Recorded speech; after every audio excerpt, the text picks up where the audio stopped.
Hey gang, my name is Mike Pondsmith and I'm the guy who traditionally kills your cyberpunk character.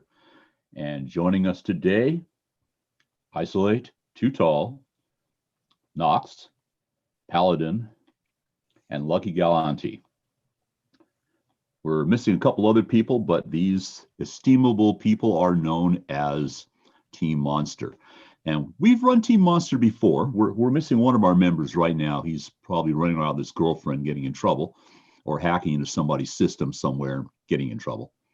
But today we're going to be taking a little bit of a side jaunt from our usual Team Monster extravaganzas. This time it's going to be in Night City instead of far out at ocean. This time it should be pretty straightforward. And this time they might survive it. Who knows? So if we're ready to get started, the first thing we're going to have to ask ourselves is what everybody's kind of doing on this Saturday night. So you kind of look around the table and see, what do you guys kind of do? You've gotten back, you've gotten more money than you know what to do with from your last heist. You did not get killed by the people who wanted this stuff off the cargo ship, so that's all good. So this means you're kind of hanging out, doing stuff. Isolate. What are you doing with yourself? Tell me about it.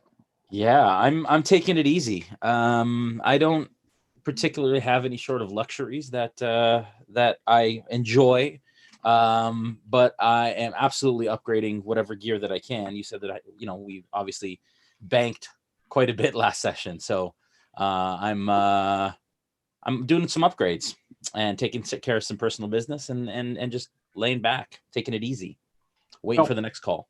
Think of it this way, Isolate. Right now, you have a fair amount of change, even for Night City. This is great. You can live in a much higher rental zone instead of the packing case. Yep. But the downside is, of course, that anybody who has money in Night City has usually got a really big-ass target on their back as well. So keep that in mind. Yeah, absolutely. Definitely not talking about it a lot. Not publicizing that fact. Just don't start throwing around, real large Euro buck chits around because people will notice and will beat you. They do that. Okay, Too Tall, what are you up to? I got with some of my nomad clan. We're hanging out in Night City, drinking some alcohol, and we're discussing what to do with the clan's portion of the money because we wanted to get some more vehicles to add to the collection. You could buy a lot of vehicles right now. You've got a couple of guys in the clan, kind of young bucks, a little bit crazy. And they want you to spend some money to buy some Panzers, some used man-tank Panzers that you can go howling across the desert and throw 30 millimeter depleted uranium shells at high speed. So, they kind of want to get out there and hoon around a bit. You're going to let them do this? Or, they're going to take a fantastic idea. Okay, see. That's why you're the cool uncle, the uncle they like. Okay. So you were out checking things out. And meanwhile, somewhere across town, in a smoky cafe somewhere, or under bright lights, so it depends on how you want to do the gig, is Nox, Rocker Girl Extreme. And now the most popular singer for at least 2 or 3 booster gangs and one psychotic giant cargo ship who really likes your music. The act's gotten a lot bigger. We've incorporated some female aerial dancers and we got some male pole dancers, and it's awesome. All right. It's a great show. Pole dancers, huh? Mm. Just on a side note, yes, somebody out there is doing cyberpunk pole dancers. I saw it the other day. I actually got one for a friend of mine because she's playing a cyberpunk pole dancer. But, if John wants to do cyberpunk pole dancers, I'm not going to stop him. Sure, do it. Okay, so what are you up to, Beast? The Paladin, rather? Do I have A, enough money, and B, enough downtime to upgrade my cyberware? Dude, you have more money than God right now. You have a lot of money. You guys Good. found, okay, you guys found the equivalent of 10,000 supermarkets / malls. So you got money. You had to fight for it. If you remember when you guys got on ground in South Am, it was entertaining, but you did get out with most of your stuff, and a Okay. deal was made. So you got money.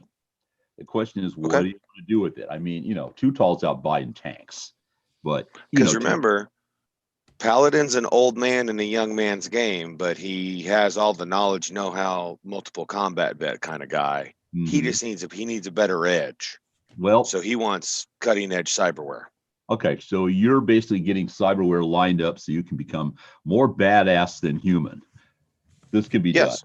Okay, so you're basically talking to a really high-end Ripper Doc who actually has parts, and the two of you are kind of haggling over like what would be the best process.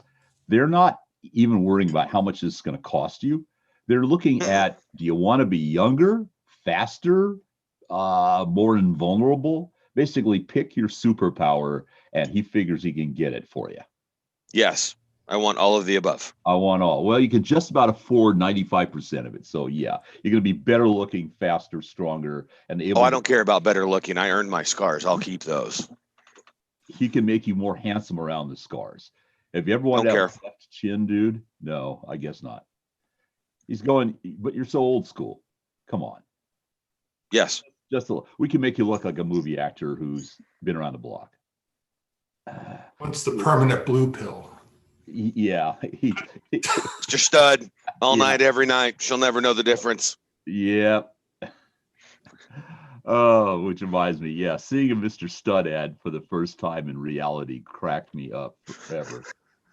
I said to the person who was laying the ad, I said, I do want a copy of that. I want it like on a big poster somewhere, but haven't got it to me yet. Okay. So. And I pitch in towards Lucky's new AV. Okay, Lucky, you needed a new AV because yours is kind of messed up for good. Yeah, that's my number one priority is getting the AV4. But I also want to get You could get an AV9 with the bucks you've got. Oh, even better. Combat assault, badass, high speed, kick down the doors, fight the cops in the military AV. You could do this. You have the money. Then that's 100% what I'm doing. As well as getting some designer Italian suits and doing a little gambling. Don't call me lucky just because I'm a great pilot. Okay, interesting. I'm going to take a look at a few things that are going to be happening during your downtime. And one of the things that we're going to be looking at is how much you get noticed. Your rep has gone up a bit.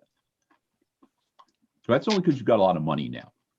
But most people do not know what you did to get all this money. So you have a lot of suspicion. And you've noticed that all of you have people or things that sort of pretend to be people. And they're all kind of trailing you, following you. A few people who tried to hack into your bank accounts. You've had a couple incursions that serial killers stomped really hard on. And there were a lot of brain burn people left behind. But you have basically picked up notice. What you haven't picked up yet is serious corporate notice. So this is good. But on the street, you show up, you got money, you're buying things, people start following that. And that's what's been going on for part of your days. Your nights, kind of about the same, but where you notice the interest is actually more daytime when you're up, that is. And you notice that a lot of it is kind of loosely corporate because the kind of money you were messing with and the kind of deal you pulled off is the sort of deal that a corporate would care more about than anybody else. It's a little too high end for the street. So let's take a quick look around. Anybody want to do anything? Put any markers up on the table before I kick this into gear and light the candle. I prepay for everything at my Ripper dock. Okay. He sort of Mike, expects that. Mike, if I'm looking for something of the sniper variety, Uh-huh. is there anything that I could pick up in my off time here?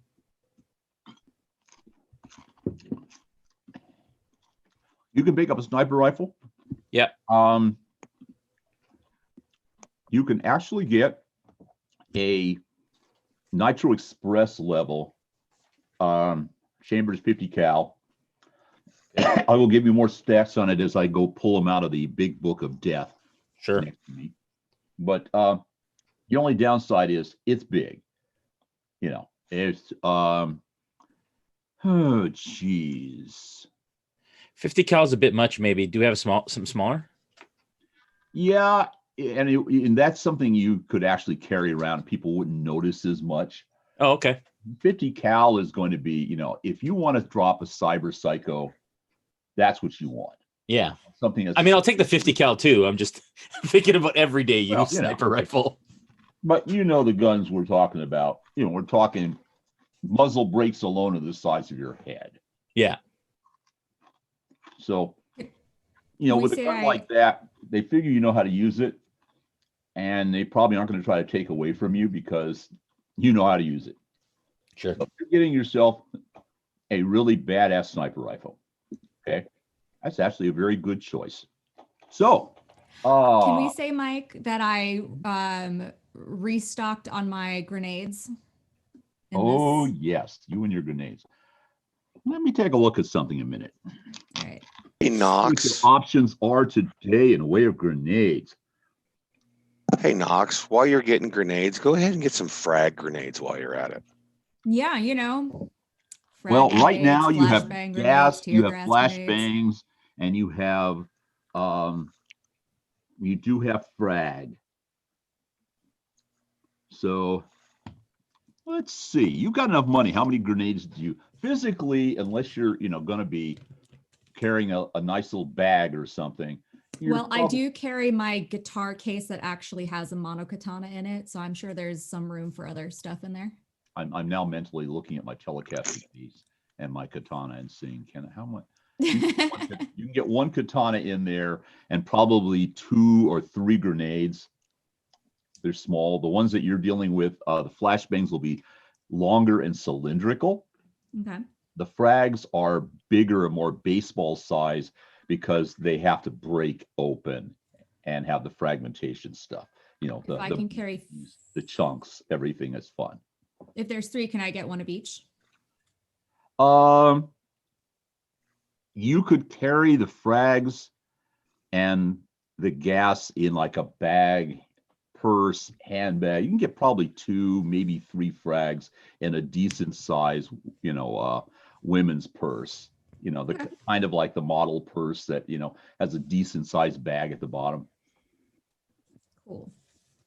I'm not going to pause and, you know, go over to Amazon and show you what I'm talking about, but you know, you got the idea.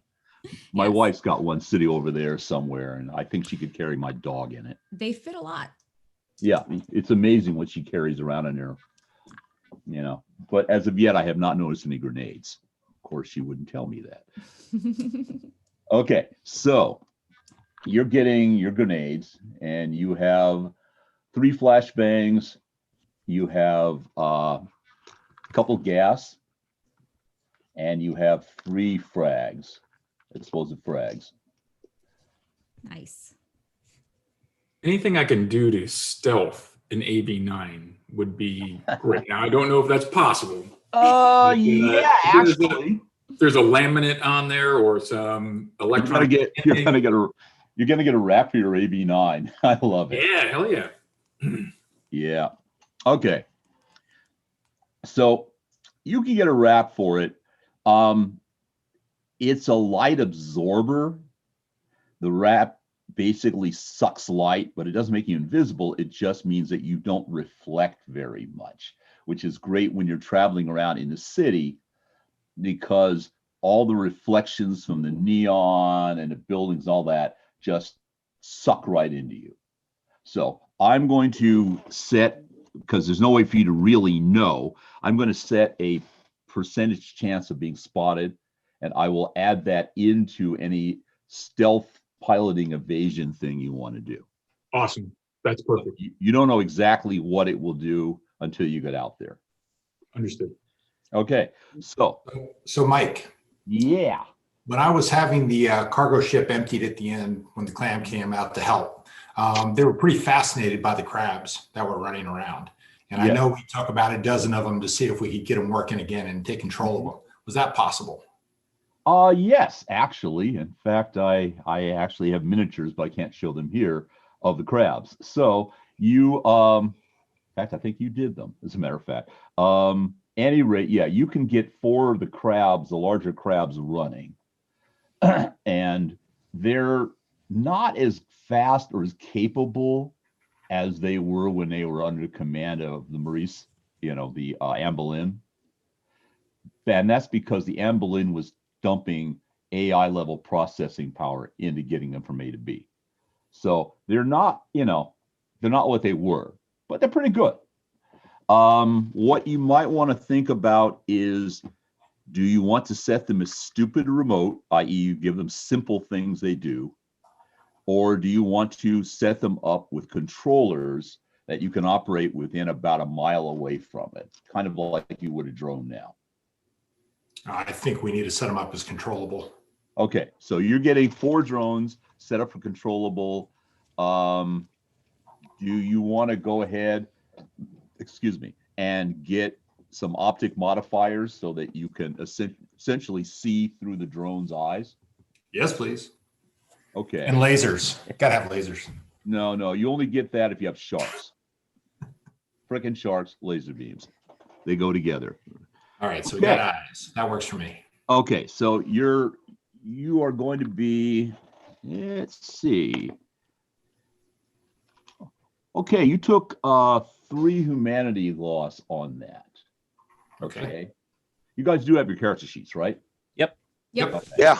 Yeah, you've knocked yourself down by 3 humanity, and part of that is because you're now trying to partition your perception 4 different ways. So it's like basically seeing, or it's not like watching 4 TVs, because with 4 TVs, they are framed within your natural optics.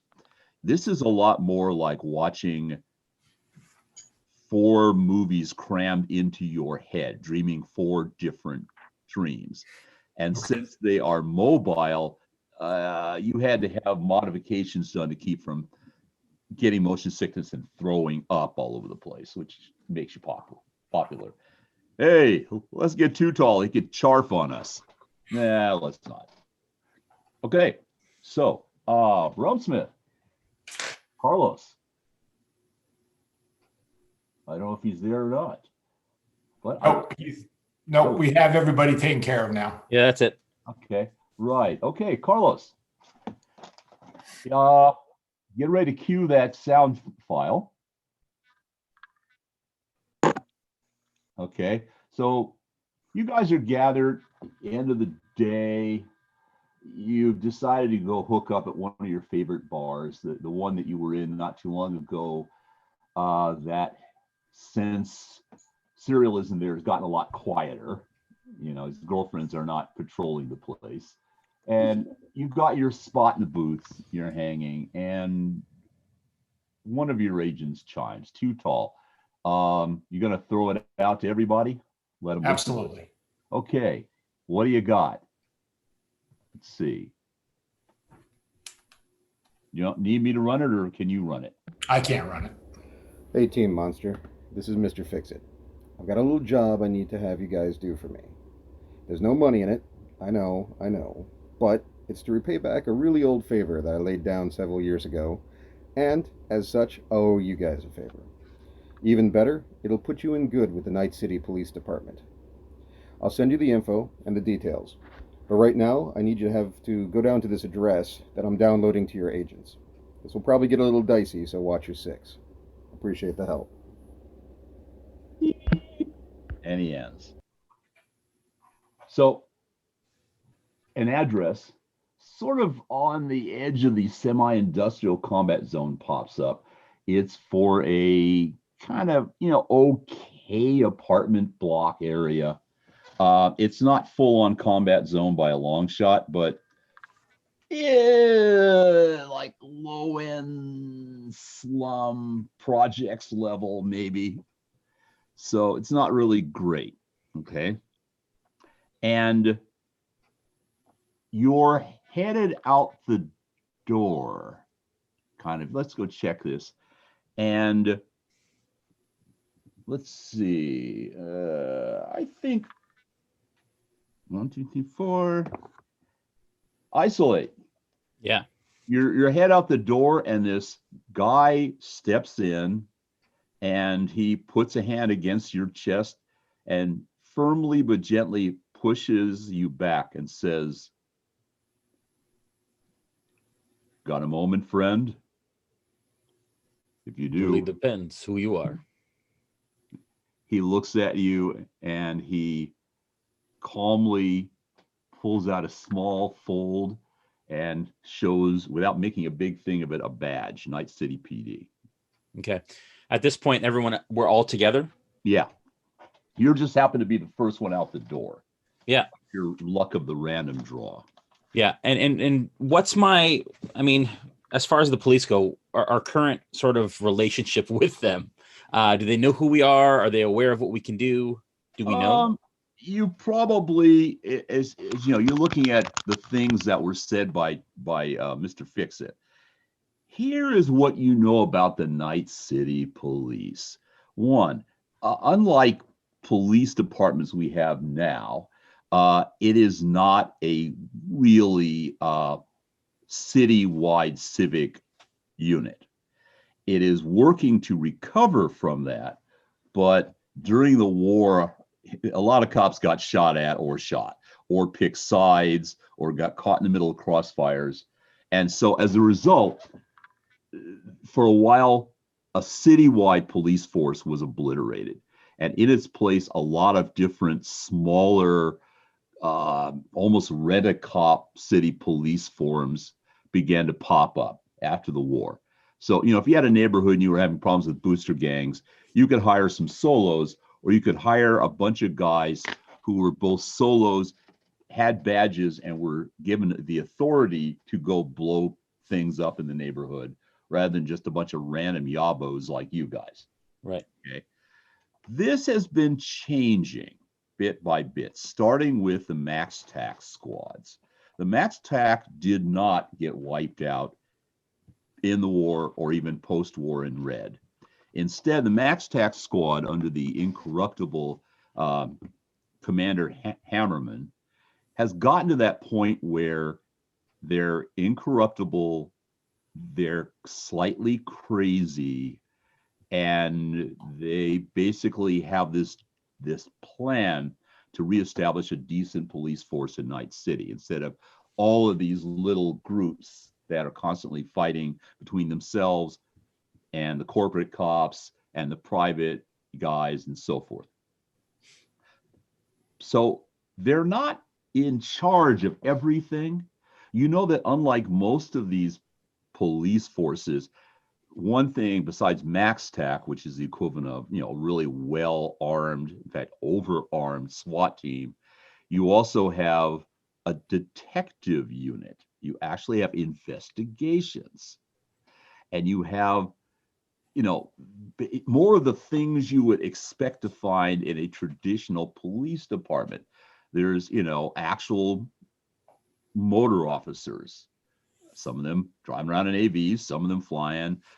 There's been a whole bunch of guys recently who've been assigned autogyros, small helicopter-like things, allow them to get down around the buildings and catch up to perps that run off. There is also an internal affairs division. And the internal affairs division is part of the fact that Hammerman wants these guys to be pretty darn incorruptible. He feels that's the only way anyone's going to trust them over the rent-a-cops. So he's pretty aggro about that. And this guy, when you see his badge, next to it in his ID it's marked internal affairs. Okay, so they're part of the legit sort of incorruptible force. Yeah, guy. you got to think of it. There's not a lot of incorruptible running around Night City right now. Right. And if it wasn't for this one, bullet-headed crazy, hang on, have a second. I'm getting a phone call from my wife. You guys hear me? Yeah. It's fine. Okay. When household 6 calls, you better answer. That's a better answer. That's the way it works.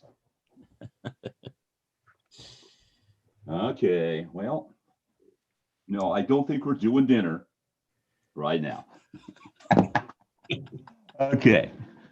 She didn't ask to join. I guess we're, she's pretty good solo. You could have used her. Okay, so back to it. Internal affairs. So yeah, these guys actually have an internal affairs division, and he's kind of pushing you back in and asking you for a moment or two of your time.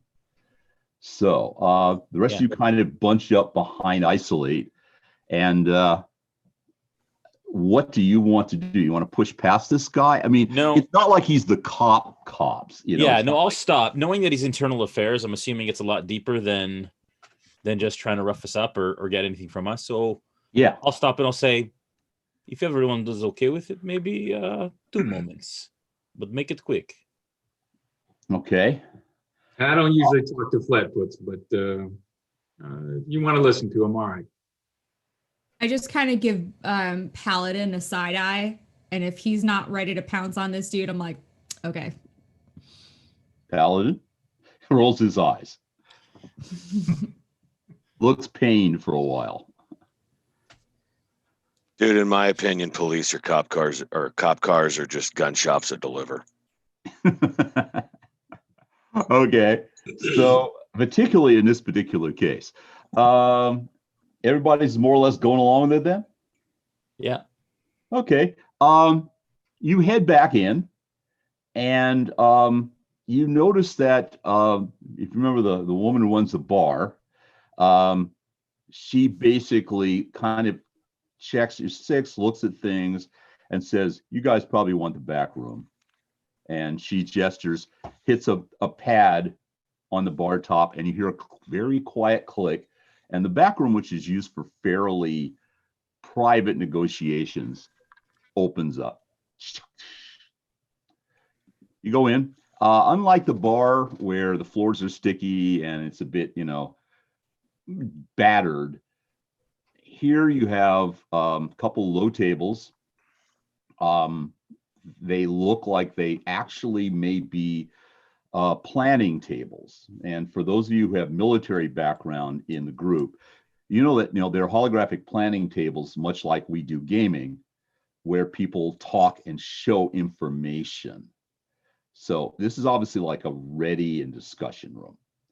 And you come in, he looks around for a minute. You notice he pulls out what looks like a pocket bug sweeper. And he checks it for a minute and goes, she's still pretty good at this. And he says, "Seated, everyone?" Yeah, I'll pull up a chair backwards. Okay. And he says, "My name is Ford, and I'm with, as you saw from the badge, I'm from new NCPD, but I'm the part that watches the watchers. And internal affairs is what makes sure that we don't get out of line and all of the rent-a-cops don't get out of line and that everybody plays generally nice. But we have a problem. See, about 6 or 7 months ago, we began to suspect that one of the outer precinct houses run by a precinct captain named Stern had slipped. So we've been following that precinct house.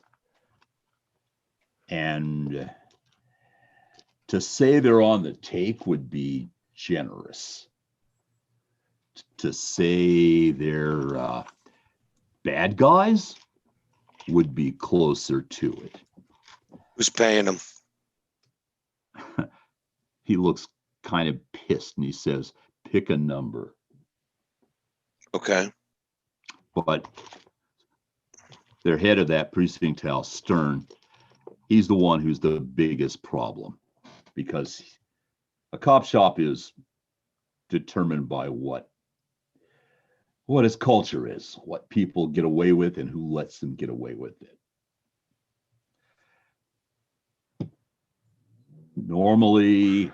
So are you build? Mm-hmm. Sorry. No, go ahead, Beast. Paladin. Are you building a case? Are you building a case? Or are you wanting him eliminated? We need to build a case. We need an example. This guy needs to go away for a long time, and all of the dirty cops with him, so that people know that Hammerman isn't fucking around. But the problem is they're dirty and they've got friends everywhere. Good news. So the deal is that I called in some markers with an old friend, and he's going to talk to his people. And funny, he sent me in turn to you. Fix it. But before you just went off to do whatever Fix It would ask you to do, I thought I'd give you a bit more to work with. There's one guy in Precinct 19 who seems to be pretty much straight and square on the narrow.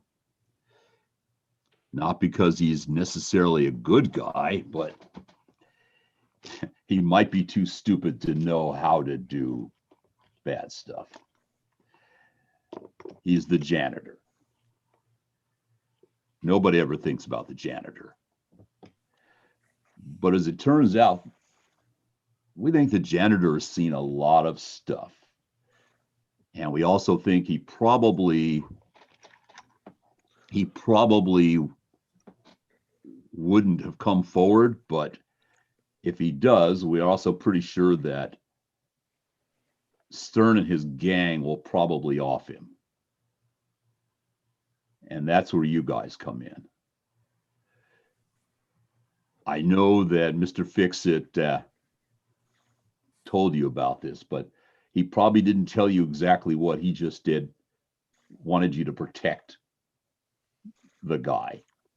He probably didn't tell you much more than that, because I didn't tell him that much. I just said I needed someone protected. Okay. So we want to protect the janitor.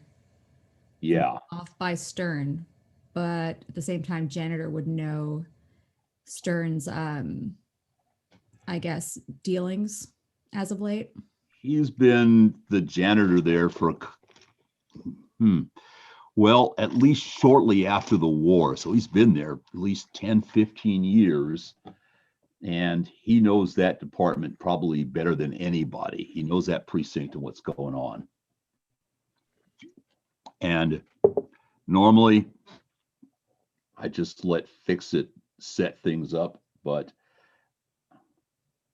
it's cops, which means it's messier than even he knows. And I didn't tell him everything because I don't really know entirely who to trust.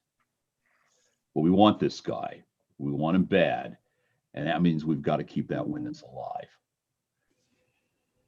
So I'm asking you, there ain't much money in it. I've only got a bit out of departmental funds. And I don't want to pull much out, because if we do, someone's going to tell Stern and his boys. Okay. Wait, so we kind of had this, it was understood that we weren't going to be paid as much as we usually are for this sort of thing. However, seeing as how, you know, we get ourselves into some sticky situations, as a favor, maybe you'd be able to turn a blind eye to some of our shenanigans. You want me to keep the heat off you? Well, for this one at least, I don't care if you leave bodies as long as they're relatively innocent bodies. And I don't really care what you got to do to keep this guy alive. Because I believe she means him. I believe she means moving forward. I mean, payment isn't always monetary. Perhaps there's some future favors that we can call in. Right. He slightly bristles, but then he kind of decides that maybe you're not just holding him up, that maybe it sort of depends, he finally says, on what kind of relationship we have moving forward, I guess. Things like this come up, and we need people who are pretty straight to deal with them. So I suppose we could see clear to give you guys a lot more leeway than we do the usual bunch of edge runners. I would definitely say you owe us personally if we do this. Yeah, man, I'm all about having an internal affairs captain in my pocket. If you agree to He that, leans over and he looks at you, Paladin, and he says, "That's the last time you're ever going to say that." Get your own fucking janitor then. He looks over all of you and he says, "So that's the way it is?" Okay, Paladin, Lucky, you step in then. Paladin tends to speak, it just direct to the mouth, I think what we're trying to say is, if we do you this favor, if we're looking out for you, then you need to look out for us in return when we need it. That's it. It's just, forget about it. It's just like, one hand washes the other. That's all we're saying. That's all we're saying. Exactly. Look at Lucky. You can trust him. Look at that suit he's wearing. Yeah. You want a suit like this? I'll hook you up. What's I'll send you my tailor's name. What's your agent? Give me your agent. "I don't take I'll make bribes." sure you get it. He stops, he leans over and says, "I don't take bribes." This is me. This is Or- Lucky. Lucky doesn't get bribed. Lucky has friends, and if you're friends with Lucky, your life is good. That's all I'm saying. If we can be Especially since we're having this conversation since we have an understanding that money is not involved in this transaction. So we're just coming to an understanding. He shakes his head and says, "You guys just don't get it." I'll get your janitor for you, Haas. You cover up the bodies in the wake, we'll get your janitor. And then we can discuss things down the road. Deal? We can work, but we can't. Deal. Hey, That's that's all the we're deal. asking for. It's a little consideration. Don't get too wrapped around the axle. He says, "You guys think about it, okay? I know that Fix-It gave you the number. You know what we got to do. We'll talk later. If we're going to have any kind of working relationship, though, you guys got to stop feeling so greedy. You've already got enough. I don't think you need any more." Greedy. I'm just a realist. Hey, we're just looking for consideration. We don't need anything from you. I'm comfortable. I mean, look at this suit. The suit costs more than you make in a year. I'm just saying. And he actually looks kind of offended about the whole thing. He's not Lucky. He's not buying it like that. He's kind of treating you like you're some kind of mob guy he should scrape off his boot. You have seen finally something that is almost non-existent in Night City. A straight, incorruptible, just cop. You've got the cop equivalent of Elliot freaking Ness. And he is not comfortable with this anyway. Did Fix-It give us the address for where the janitor Yes, he is? Okay, cool. I look at Elliot there. Okay, his name is Ford, actually. Ford. Elliot Ford. I'm gonna write that down. So, Mr. Ford, what can you tell us about the place we're going to pick up this janitor? He doesn't have much money, although he's building up a pension. So he lives in kind of a not too bad area of town, down near what used to be the old International District. So I don't think he'll have much trouble. We'd be more worried if he was in the new International District or some of the other areas, but it's a pretty quiet neighborhood. If you get in quick, quiet, take him back to wherever you guys think is safe, I think you won't have any problem. Does he have family? Anybody else we need to look after? No, he's just a lone dude. He's one of those guys that the world kind of forgets about. Sweeps up, cleans. Got a picture of this guy? Yeah, he raises his agent and he flips onto a picture. You see a rather tallish, reedy looking guy leaning on a mop. He's got a prominent Adam's apple, ears that look like they could lift him off the ground, sort of a longish nose, and slightly balding. And where his hair is, it kind of looks like he gave himself a bad bowl cut. He's not ugly exactly. He's more in the category of a guy that they would normally write a bad Hollywood comedy around. So I'm gonna look at the picture for a second. I'm gonna memorize it with my optic, and I'm gonna send it on a search scan notification to my 4 crabs. Okay. So you remember, your crabs are set up so that you are driving them. So that means when you're driving them, you aren't doing much of anything else because you're thinking and seeing through the eyes of 4 separate crabs. It's Gotcha. a little So easier if you're only doing one. they are now ready to go when the time comes that I need them to look. Okay. But you'll have to steer them to where you want them to go. It's not like, crab, go out and find someone. This is more like, okay, I know what I'm looking for. You. I steer you down the alleyway and up the side of the building. You. I steer you down the other side of the alleyway and around the top of the building. Got you. it. So you're going to tell me what you want them to do each time, and I'm going to tell you how much of your attention it's going to eat. All right. Freebie. You actually have to put thought onto it. And if you had done autonomously, I would allow you to give them instructions, but they could mess up the instructions pretty handily. Got it. Go find the dog. They get every dog for a mile around, and they find them and they bring them back in a sack all dead. That's autonomous. So it's not even as good as a Tesla.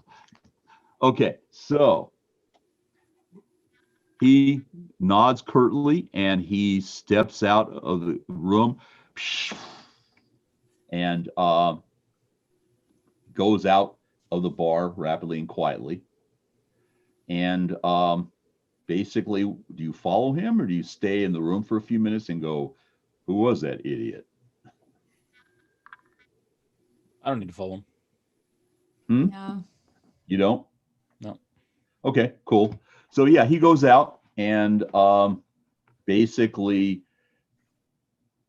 the door is a tap and the door slides open and the bartender leans around and says, everything cool?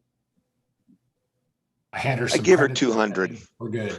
She goes, she kind of sniffs at you like, come on, you guys. She kind of tosses her hair back and she says, here. And she lifts a whole fistful of beers, that classic bartender. I have them, well, It's easier to do it this way. She's got like 4 or 5 of them in each hand, and she just distributes them around, bottles of smash. And she says, so you can tell me what it was about, or is this business?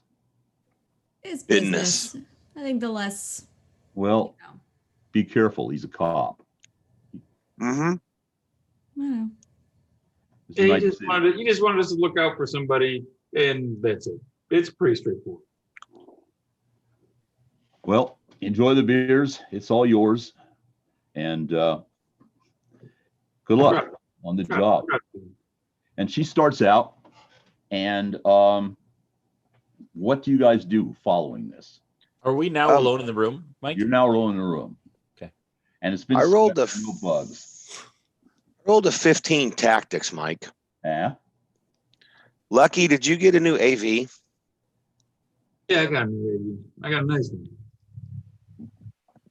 Okay. Do you want to use your AV, or do you want to go to a hospital and steal a medical AV? Well, I think you're gonna have to give me a little bit more info. How much time do we have? Yeah, I say I got an idea. Hear me out, guys. This is my wild ass idea because we got the popo covering us. Okay. Mhm. He lives in an apartment complex, right? Mhm. We put isolate on an adjoining building covering his door, right? Me and Too Tall are gonna go find an REO meat wagon.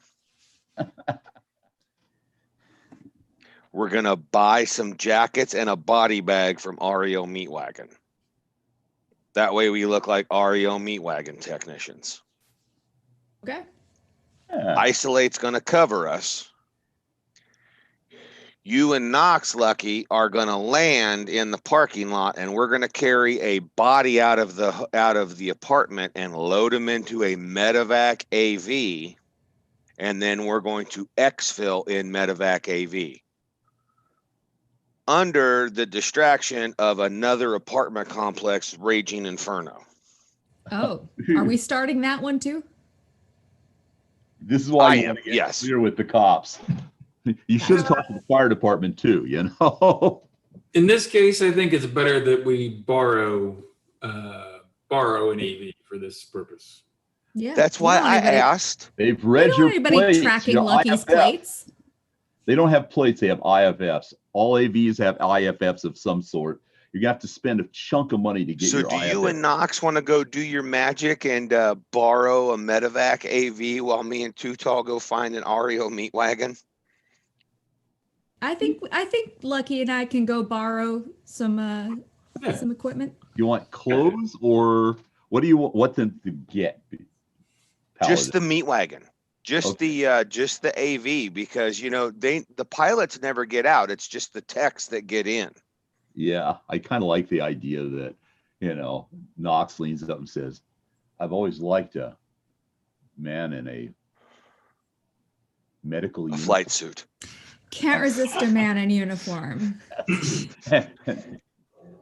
Actually, And then as we uniform- exfil, we do a rocking chair on the roof where Isolate is. He jumps in and away we go. okay, How long do you well, need to get one? okay. This meat wagon. I don't understand the Oh, reference. Isolate doesn't know what a meat wagon is. Ah. but it's okay. An Are- ambulance. It's an ambulance. Okay, you do Got it. know what trauma team is. Okay. Okay, trauma team How- is basically the premier ambulance service, and the way they operate is you spend a ridiculous amount of money on a monthly premium, and they will get you no matter where you are. They are heavily armed, and depending on the level of coverage, that would mean, well, we just get you out of a bad situation where you've fallen down the stairs, all the way to we incinerate everybody in the booster gang on the block who is surrounding you, and we burn down their building just in case. And we put you in a nice comfy robe and we get you out. So REO Meat Wagon is the cheap version. We come in, somebody has a problem, we shoot at them a bit, we shuffle you on board. Sometimes we got 2 or 3 people in the back already that we picked up like a bus. So you're sitting in the back of this AV, and there's like, some granny sitting there, and she's going, I had a heart attack. And some other guy, oh my guts, and so on. They do it on the cheap. And the good news about Meat Wagon is they will take credit cards. You don't have to have a service account. And because you don't have a card, like Trauma Team, where you bust the card, the signal goes out and they come looking for you, Meat Wagon just patrols around the city. So, they'll land, they'll get a beer, they'll go out, they'll find it. If you ever saw Mother Jugs in Speed, it's more on that level. For those of you who So Paladin, do we really need to go out to find this, or can we just make a phone call? I have a credit card. All right, let's do it. Let's make a phone call. Okay. Yep. How's I my see plan, guys? I see no fault in this plan whatsoever. You Okay. getting lucky? Smooth freaking sailing. I mean, if I need to, I can always grab control and pilot this thing. And you know what a plan is, right? It's a list of ideas that goes out the window the minute the first shot's fired. Yes. That's right. Okay. So, you guys are getting together. You obviously have to leave the bar. Do you want to go out the front door or the back door? We're going out the back door.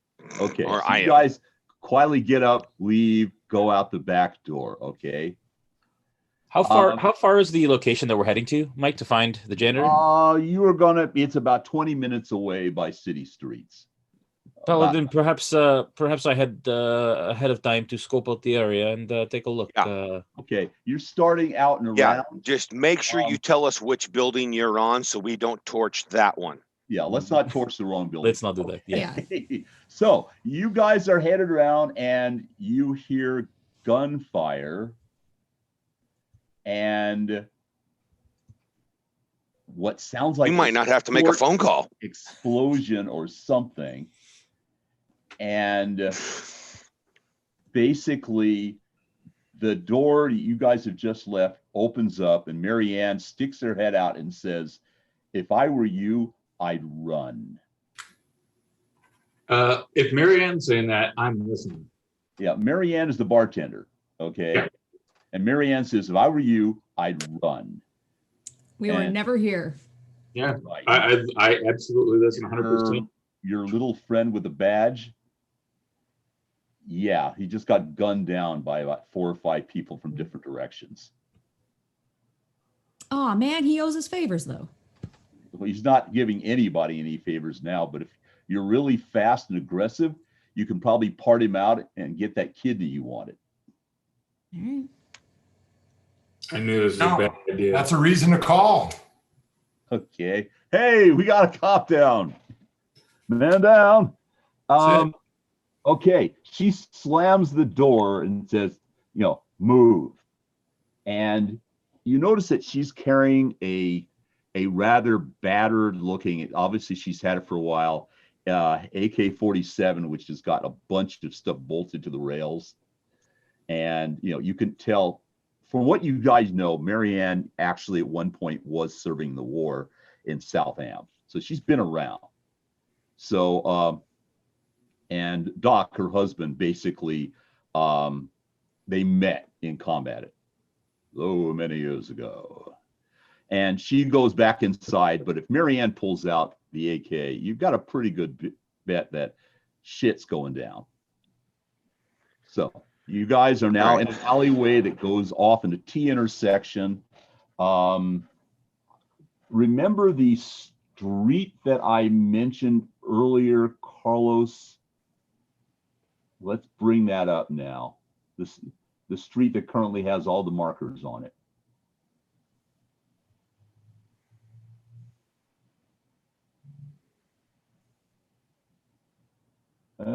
Long silence. Hang on a minute. Bring up.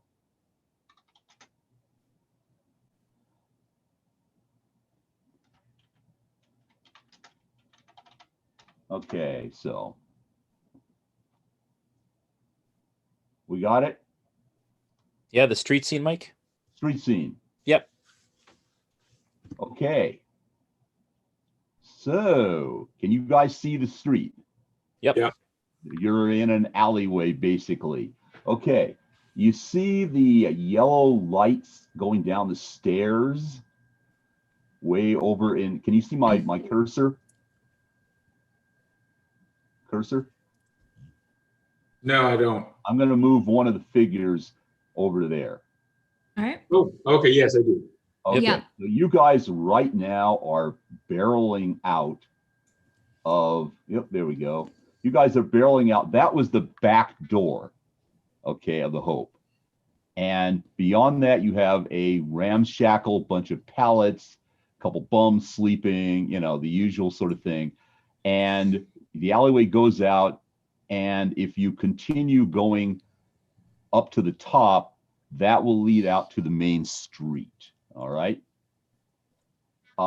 You hear gunfire and all kinds of exciting ugly going on the other side, basically up at the upper end past the blue dumpster. You guys can all see that now? Yep. Yep. Okay. So let's see if I can pull this out a little bit further. Yeah, there we go. So I'm going to try to send one of my crabs in that direction to look around. Okay. You need to tell me where you keep that sounds terrible, but you need to tell me where you're keeping your crabs. I've always got my pack on. Okay. Oh, The crabs one are out of the fairly, pack. remember, the crabs are fairly large. The crabs are about the size of a small dog. Okay. So remember I'm a that big it's guy. not like I pull them out. It's like they're on their own wandering around. All right, whatever one's in the immediate vicinity, then I'm going to Okay. try to You have control a him. crab and you can send him up the alleyway. Okay. Okay. So I'm going to make this, this is going to be too tall. This one here is going to be, God, I think I'll make that beast, okay, represents non-generic name. Okay, so I'm going to token settings. Paladin. Okay. Does that say Paladin now underneath it? Not on mine, Okay. Give me but a it might be in my settings too. I don't know. Oh, Yeah, there we it go. is. Oh, there it is. Oh, yeah, I see it. Yep. Okay. Let me get everybody else there.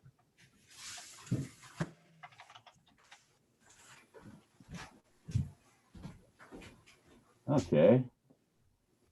Paladin, too tall. Hmm. I see too tall. Yeah. Okay. This is going to be Knox. That one's easy. Afraid some of you guys are going to end up being in touch with your feminine side. All right. Let's see. Isolate. Isolate. You're really cute. Well, thank you. I'll take that personally. You should. And let's see. We should have one more left. Lucky. Say again. Lucky. Lucky. Okay. Well, Lucky. You are lucky. Okay, so we should have everybody now, right? Are we missing anyone? I think that's good. I think we're solid. Okay, then. So up the alleyway, let's see if I can get I want to create a object.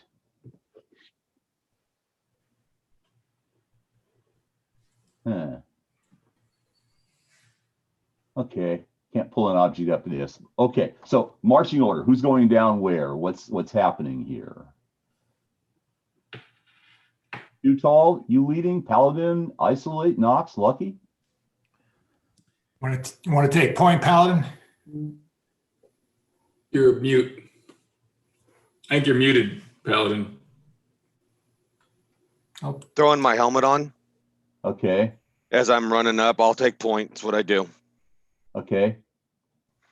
So I'll go off to Paladin, the right of Paladin, just just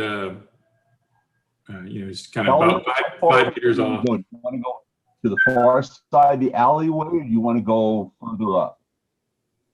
Sorry, I'll go to the far side of the alleyway.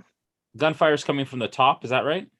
Yeah, it's coming from the top, sort of around, sort of see where the light fixture is on Yep. the upper right. It's coming down that side of the alleyway. Which is the tallest building? What are the heights of the buildings that are surrounding This the? is actually not a building. This is a alley area, and this is a once paved, partially collapsed building. Okay. It's the one side of the Hope that's left, and then Which side? I see two buildings kind of there, right to the right, to the left. well, here's on the left where the yellow lights are is the back of the Forlorn Hope. Yep. That area just to the right of that with the dumpsters, Yep. where the trash and so forth of the Hope ends up. Yeah.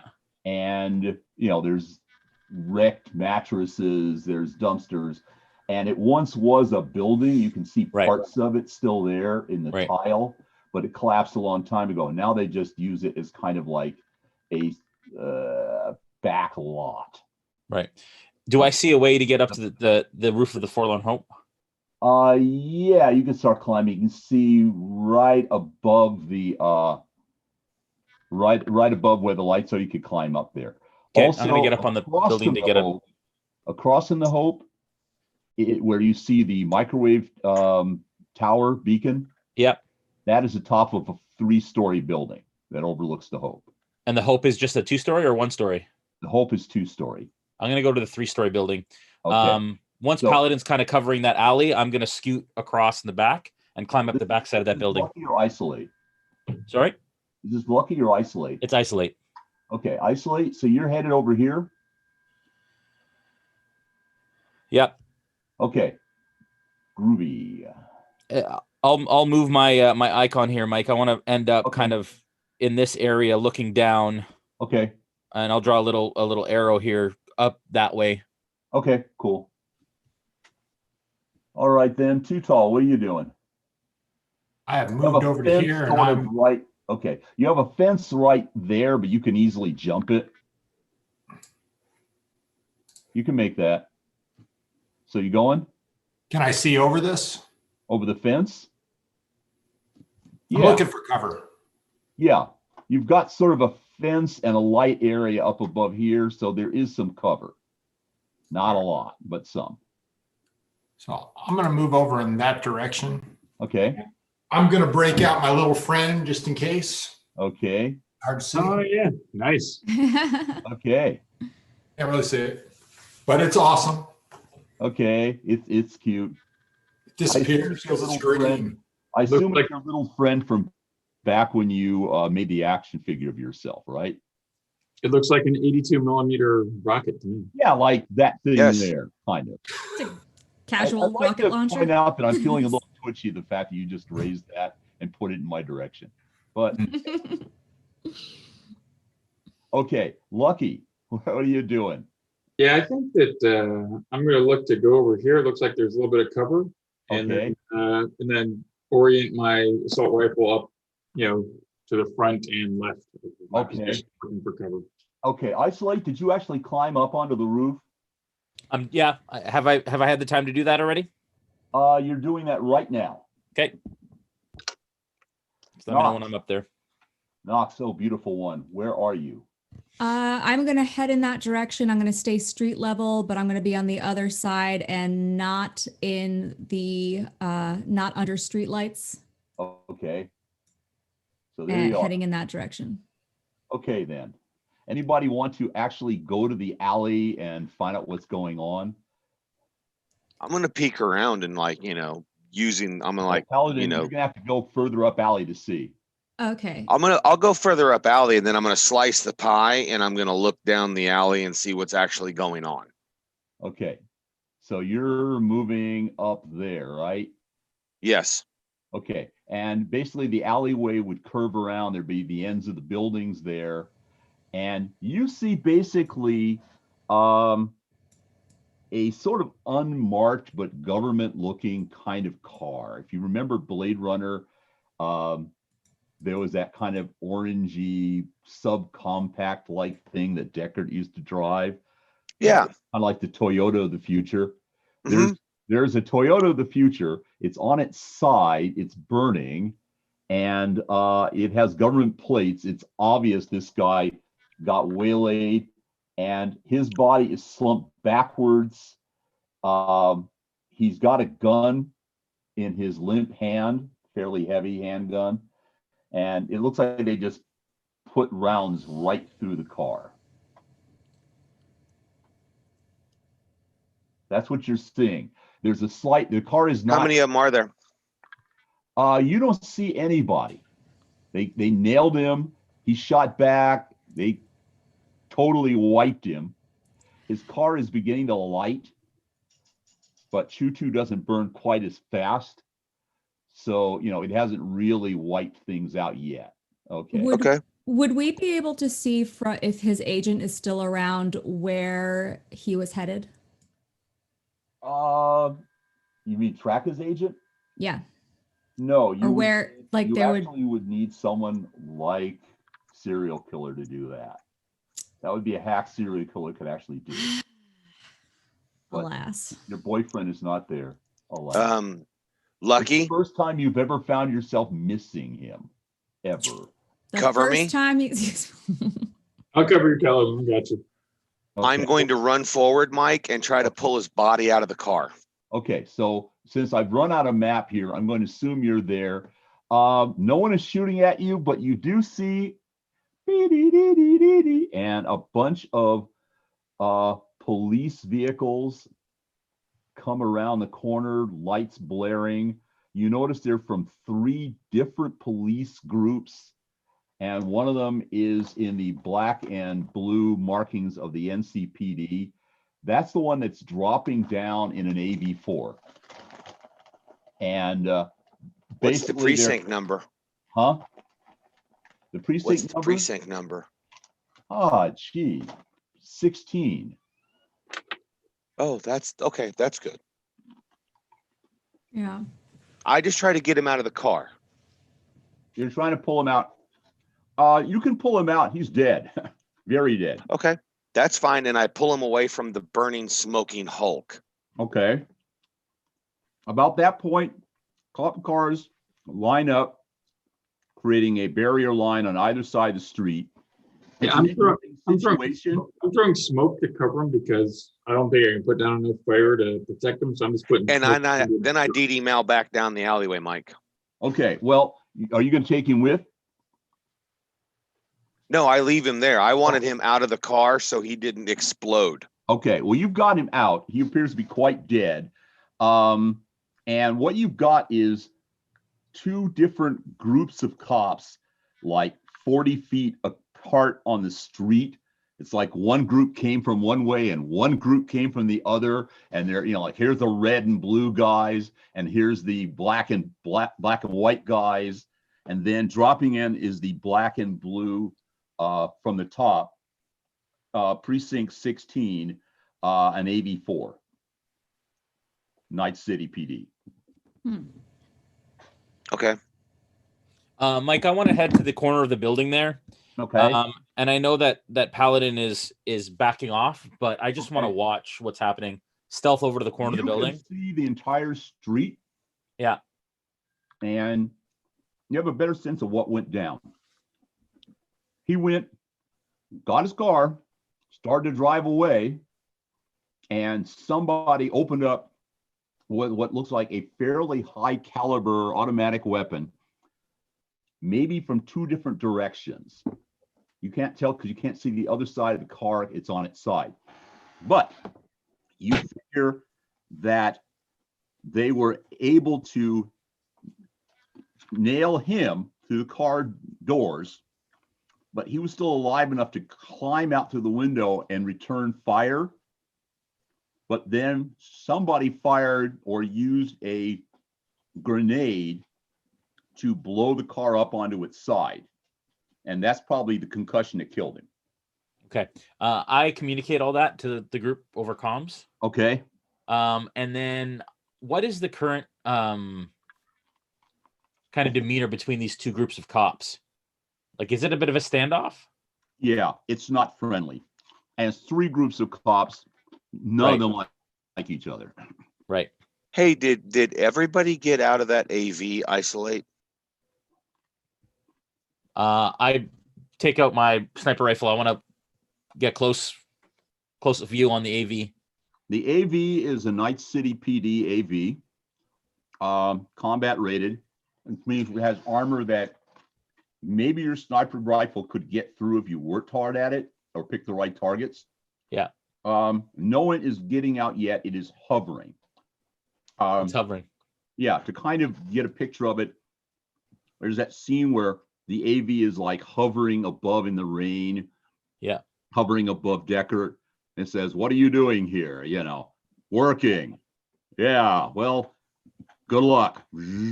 So it's basically just hovering, and then it lifts off again. There's hot burning jet fuel. You can smell all around you as it rockets up into the sky and heads out. Okay. We're gonna leave. Okay. The 2 groups of cops are arguing. They have now gathered around the wrecked unmarked car, and they're arguing jurisdiction. And eventually Mary Ann comes out, and they all stop arguing for a minute, and she says, "This is my block," and she flips a coin. Well, what would be a 10 credit, a 10 EB note. It's kind of a metal and plastic slip. She flips it, and she says, "Tails, you guys, you get to take the investigation. The rest of you guys, scram." And they're all kind of grumbling about it. She goes, "I'm the one paying this. Get out of my neighborhood if I aren't paying you." And about that point, 3 or 4 regulars from the Hope come out, also wrapped and strapped. And they're kind of like, "Yeah, you know, you guys in the red and yellow, get out of here." So everybody pulls back, and there you are. Is there any indication where the shots came from that took the vehicle out? Yeah, they were, if you were going to the far end of your building, right where you are, isolate all the way, because you're up at the corner right now. Yeah. If you were to have walked down maybe 15 feet, you can see that there are doorways and kind of alcove areas in there because it's facing a street. Yeah. And somebody probably hid in a couple of those alcoves or behind some of the trash cans or something like that and opened up on this guy. Okay. It And was are there any obviously cops? It was not like, "Gee, we just found him." It was well planned. They knew Are there how any to- Sorry, are there any cops in that area now where those shots came from? Okay. No, the cops who got the job, who are the guys in blue and yellow, are basically milling around. They're not really investigators. That's right. The NCPD has over most of these guys. So they don't really have investigators. They have like guys who put the tape around the crime scene and take pictures. But it's not much deeper than that. All right, over comms, I'll say I just need the minute. And what I'm going to do is I'm going to cover their retreat, make sure that the team's in the clear. Mm-hmm. I want to go down the other side of a building somewhere I can, and I'm going to go to where the shots originated from. Okay. Okay. So isolate, I'm going to move you over a little bit to symbolize that you're on the outside of the building right now, right on the edge, looking down. You're 3 stories up, remember? Yeah. So you don't have a great view, but you can see generally what's going on. Okay. Well, if I have to use my scope, I want to take a look and just see if there are any shells. Oh yeah, yeah. The shells used are a very, very heavy assault rifle. Not quite at 50 cal, but you know, a fairly serious. Let's call it a heavy assault rifle. I have located the spot that I believe the shots came from. Are we bugging out or are we staying? Do we care? Am I just real quick? Am I able to, with cyber audio suite, and am I able to hear any of these police communications? Yeah, with cyber audio. Now, did you get cyber audio radio, or did you get cyber audio enhanced hearing? Enhanced hearing. Okay, you can hear them discussing it, and the red cops are, or sorry, not red cops, the blue cops are having a heated discussion. They think it was a hit on NCPD. Some of them think, yeah, that's NCPD's problem. Other of the members of the group think, well, we are hired to, hold the law down in this neighborhood, and Marianne in the bar just told us to do our jobs, so maybe we should investigate. And others going, no one's paying me that much to investigate. And meanwhile, you drag the body out, so they have gone through and they've sprayed around the body with marker paint, and they've taken pictures. And after about 5 or 6 minutes, an REO meat wagon AV drops over, and one guy leans out and says, "You got a pickup?" And a couple of the cops look up and they go, "Yeah, he's down here and he's dead. So you got a body bank card on him? Can't tell. I'd watch it though. He's NCPD and they get real shitty about that sort of thing. We'll clean the body. They'll never know." So they are landing their AV4 now. Looks like fortune smiled upon us. I guess this is our meat wagon. How do you guys want to do this? Should I distract him first, or should we just? I just pull out a wad of cash. That may be the easiest way. Al, I can pilot this thing. Just tell them to get out. I just want their Well, let's go see what can happen. I'm just going to walk up to the meat wagon. Okay. I'm on a 6, right behind him.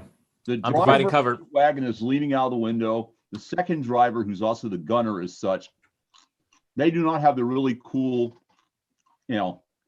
red eye chin guns. They just have a guy who leans out with a heavy caliber gun on a pintle.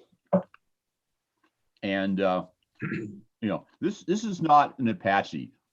This is an old Huey, and they're leaning out, being conversational while the back team is basically scraping what's left of the cop off the ground, wrapping him in his trench coat and his gear, and checking around in the car surreptitiously to see if there's anything worth stealing, while the blue cops are ignoring them pointedly.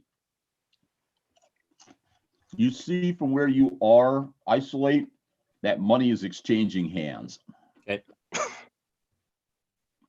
I'll keep watching. Okay. It's not a lot of money, but it's enough to get the red cops and the blue cops to not notice until this guy gets loaded in. And you can see from the angle you're at that the AV is loaded with 2 or 3 other people as well. A couple gunshot wounds. Some woman in labor. I was going, "Can you just get me to the clinic? I think I've already crowned." Shut I just up and walk take up the pin. shaking a wad of cash. Say again? I walk up shaking cash, Mike. Okay. Yeah, can we get rid of Prego? I think she's gonna kill the vibe. That's really cold. I'm looking out for her.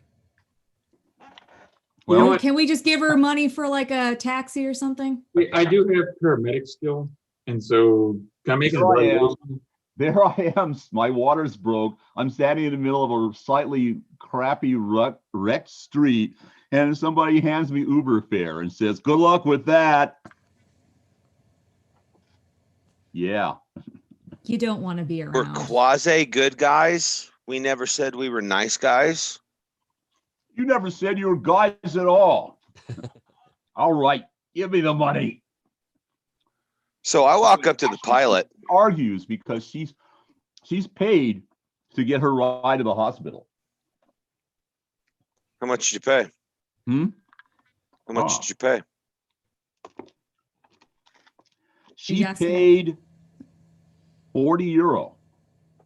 I give her €80. She looks at that for a minute, and she finally says, "All right, but I don't think you can do this every day." And she, all right, Thickums, out of the chopper. Holding her belly, she limps out of the ambulance, and as she gets kind of a little further down, Marianne, who has been standing in a corner watching all this, says, "Come on inside, honey. I'll call you a combat cab." So they limp on inside. You monsters. The other guy, the two guys. She didn't want to stick around with us. Huh? Oh, to isolate, judging me. She didn't want to stick around with us. She's safer. We did her a favor. We're nice-ish. Look at the pilot. We got some gunshot wounds and stuff. I mean, I got paramedic. Let's see if I can patch these guys up.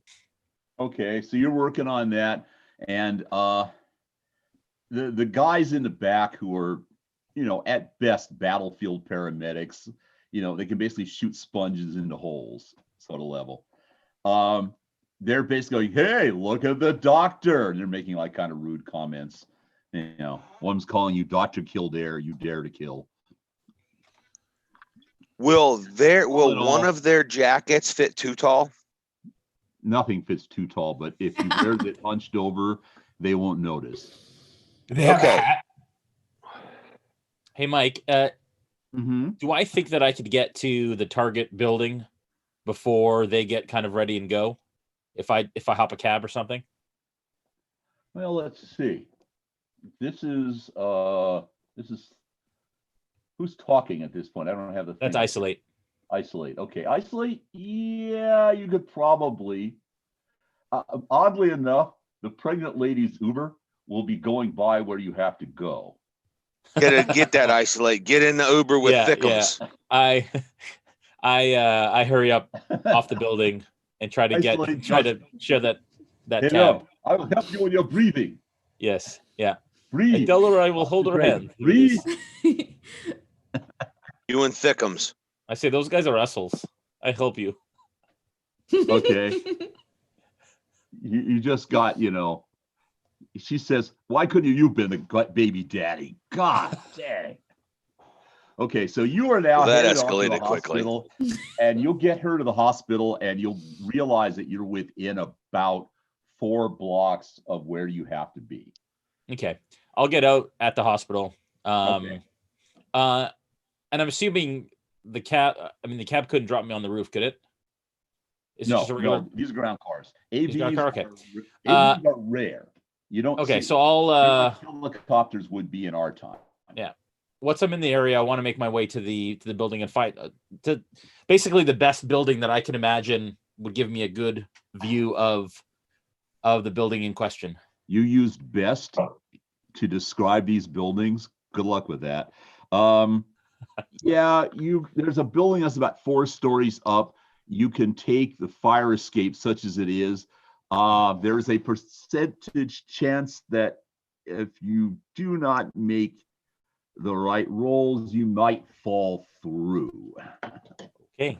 So you are basically climbing into a bad spot, shall we say. Okay. Okay. So let's see where we are. Yeah, I think we're going to call this under your, this comes under Dex. Under Dex? Yeah, so beat a 12. If you have climbing, you can add that to it. That is at least 14. I'm just checking to see if I've got climbing here. Okay. But that beats it already, right? Okay, you're going up, unless you rolled the 1, yeah, you're going up, fine. Now I want you to roll below your luck. Below my luck? Yep. What's your luck? On a D10? Yep. What's your luck? My luck is 6. Roll below 6. 6 or Oh, dear. below. That is a 6, actually. Oh, yeah. You're halfway up the fire escape. You're looking down to the dizzying depths below and the trash cans and all the other stuff. And you're thinking it's like being in Spider-Man 10, The Domination, when suddenly one of the rather rickety steel grates that make up the fire escape does break out from underneath you, but you leap to the next grate and don't bust through. Ooh, that was close. Yeah, so you're now like, okay, got there. So you from there clamber up to the roof. You're now 4 stories up. Okay, all right. And I just want to look at traffic in and out until these guys arrive. Okay. Okay, you guys, are you going to try to grab the AV? Yes. I look at the pilot and ask him, how much is it going to talk? How much is it going to cost for them to fly us to a place and go in and pick up a dead body and bring it out? They say, do we get to keep the body? Sure. Did you make the body dead? There's a good possibility there's going to be more than one dead body. Yeah, we can. And you can keep them all. You can see avariciousness and greed light their little faces. They're kind of greasy, unkempt, whiskered faces. And they go, yeah, sure. It's been a slow night. Yeah, we plugged that other guy. So, yeah, we can drop him off in the hospital on the way. Let's go. Okay. You guys climb on board. Yep. Okay. You are now in this REO meat wagon. That means you don't got to fly, Lucky. Yet. You're in Clear. this AV. Yet. It's not like a trauma team AV, which would be kind of, nice. It's more kind of rickety. The difference between a comfortable Ford Explorer and your uncle's Ford Explorer that he got back in 1998, and it's had rust damage and stuff happen. So, But that lady's water didn't break inside this thing, did it? huh? That lady's water didn't break inside this thing, though, did it? Yes, it did. There's a Oh, hose. gross. There's the Oh, hose. Gross. I'm making sure I don't want to step in anything. And Mike, you said this is a Huey, right? Like an old UH-1 it's the Huey. equivalent. Yeah, it's equivalent of old Huey. Awesome. I tell the pilot to cue Fortunate Son. Huh? Say that again? I tell the pilot to cue Fortunate Son by CCR. Unfortunately, well, no, Vietnam has happened. Okay, so yeah. It says, the classics. Pulls out his agent, dials through, hits the network, punches it on. Okay, you guys are now in an AV. Let's see something a minute. Now, they did take the body of the cop, and they got the other guy who was wounded has been plugged up and knocked out.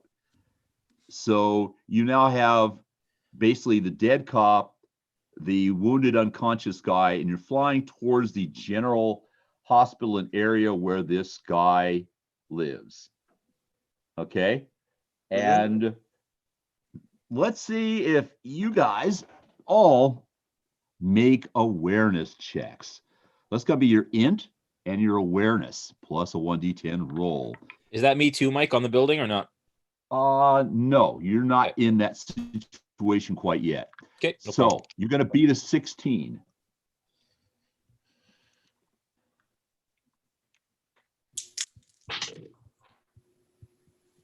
Let me know if anybody beats a 16.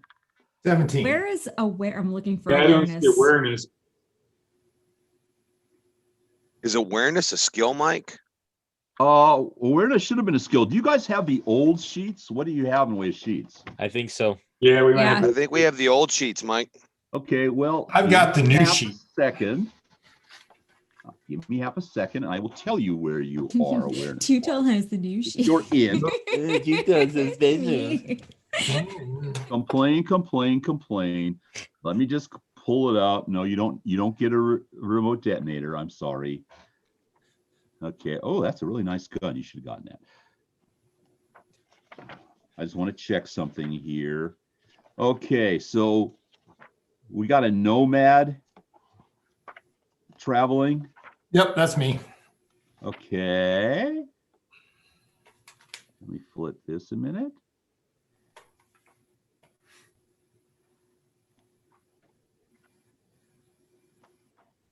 Just double checking something.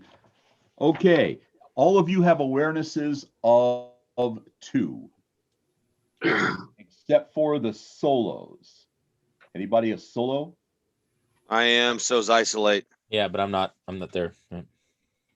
Isolate, yeah, you guys have awareness of 4. Okay. You know, I'm really That'll enjoying this book. It's so much easier to use than the original.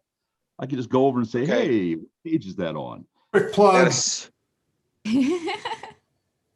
Barely see it. Get that merch. There it is. Hey, you gotta love this sort of thing. I go, okay, I need stats. Okay, page 86, 87, no problem. Bam. But What did we need to beat? you needed to be to 16. I'm so close. Darn. 15. Me too. Okay. For those of you 17. who Oh, got a 17, There it is. who got it? I got it Paladin. Paladin. Okay, Paladin. Yeah, as you're because I get a 4. okay, you look out and you realize that there's at least 1, maybe 2 AVs following you. They have their lights off, but the very fact that they have basically cherry top configurations on them tells you they're cop AVs. Okay. Okay, so I look at the medic that's sitting beside me. Yeah. And I you don't go, draw attention that there's the popo following us just yet. okay.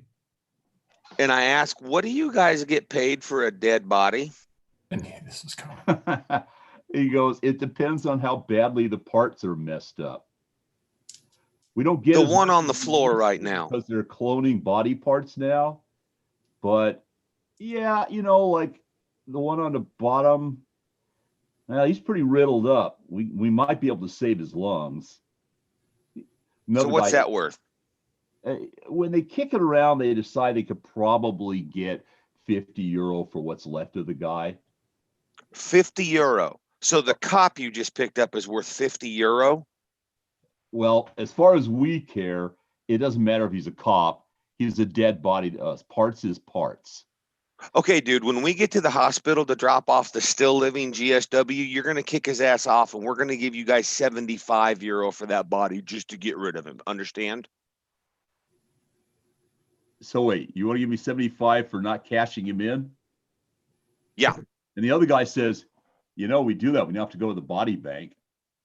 Yeah, but what if they want to do an autopsy or something? And he says, that wasn't Night City PD. Those are Red Cab. Yeah. Yeah, they're idiots. Yeah, okay, you're on.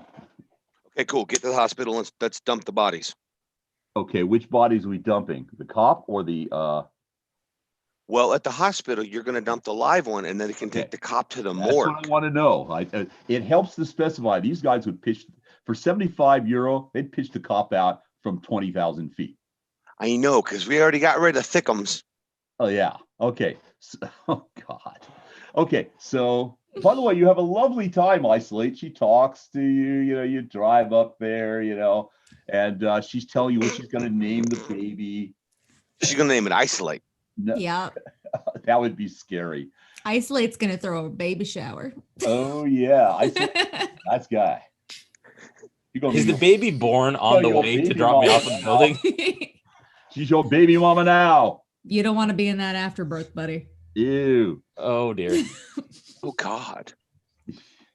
Okay, so yeah, you drop off the living guy, and you realize you're only about 4 blocks away from where you need to go.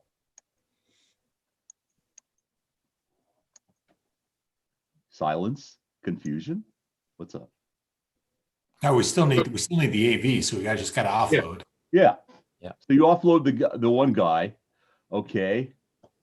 Yeah, we just got to go pick up this other guy. Okay. You're landing, and basically he says, "So you're gonna bring the body out?" Yeah. Okay. We're going to take the 2 medics. Lucky, if you would you please stay here on the AV just in case? Okay. I'll make sure everything's okay here. Yeah, Okay. Too Tall and I. Knox, would you help Lucky just in case? Sure. Okay. So you guys have landed. You are not on the roof. You're outside. You're not sure the And roof support the AV. The AV weighs about 2 tons. So you're pretty sure that you don't want to land on the roof. yeah, and make sure door gunner guy keeps a firm hand on the door gun, because I've alerted the team that we were being followed by 2 police AVs, so shit might get Right. dicey. Shit might get dicey. I also tell Isolate that there is possibility of severe diciness. Okay. All right. Severe diciness on the way. I can't see their approach just yet. Can I, Mike? Yeah, you can see them touching down now. Okay, so they're touching down where I am, or at the hospital still? You're at the hospital? No. No, he's at the apartments. I'm at the apartments. You're at the apartment. Yeah. 4th floor, remember? Yeah. You So climb up am I there seeing and them come over up your deck. and approaching the apartments? Yeah, you can see their AV, an AV from yeah, God, I almost forgot their names. REO Meat Wagon. Yeah. But you also see in the distance 2 black and blue AVs that are obviously cop AVs. Okay. As the you made a reference to Ford Explorer earlier, they're Yeah. actually exploring for a Ford the janitor, which is really funny. So it is actually the Ford Explorer. Oh. No, Ford And, was the internal affair Your guy. character momentarily goes blind and you don't know why. Yeah, it was Ford's Explorer. No, Ford is the janitor, is it not? No, No, Ford was the internal affair guy. Yeah, he's the guy who got. Ford Got it. is the cop who got Got it. basically the Got guy it. from Sorry, Internal my bad. Affairs who got off. Anyways, well, he is on the explain. Anyways, doesn't matter. I'm covering their and I obviously radio into them to ask them if they know that they're being followed. Yeah, they don't. Well, one of them knows. Depends on what you guys want to tell them. Yeah. Paladin, you know you're being followed, right? Yeah, 2 AVs. I told Okay. everybody. All right. I want to Okay. watch those AVs real close on my scope, Mike. Okay. And I'm You're trying to keep a low profile. All right. I need to make a couple checks. No, they do not spot you. You are hull down and unable to be seen. Looking Love good. it. On my 50 cal. Okay. Okay. Yeah. So, you land in front of this kind of okay hotel. Because it amuses me, I'm going to call it the Broken Arms. But it is kind of like a real almost 30s like apartment building. And at this point, we need to call up, let's see, Carlos. Tell you what, gang, we have one more fun thing to do here.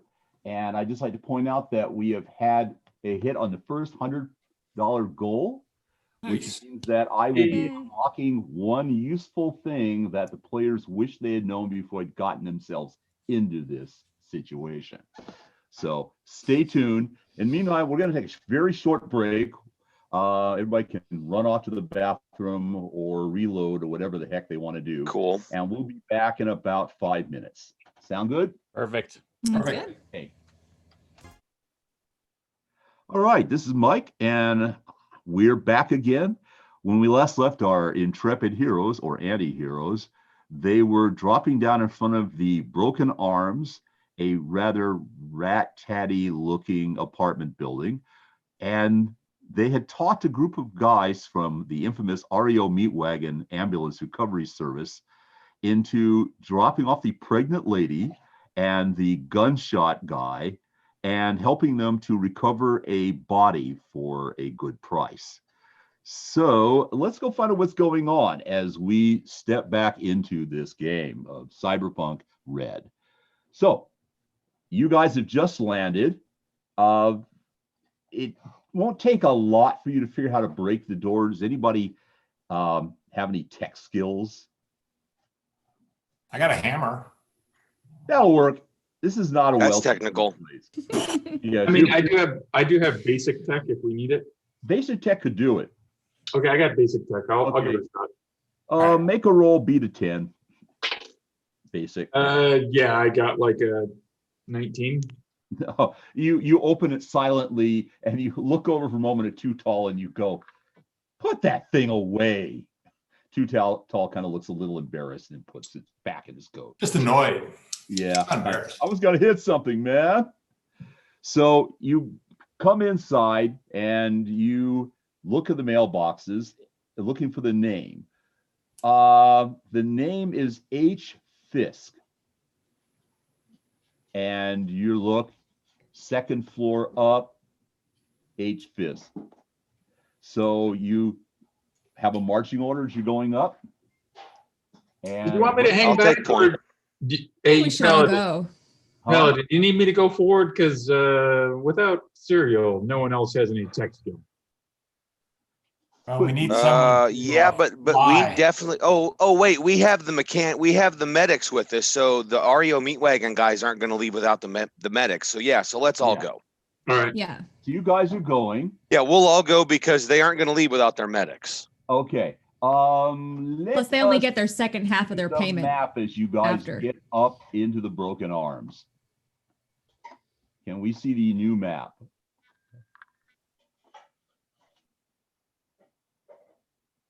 Oh my God, no.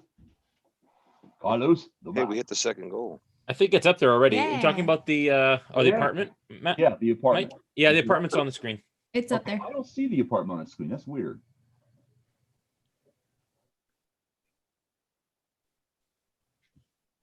Yep. Right, okay.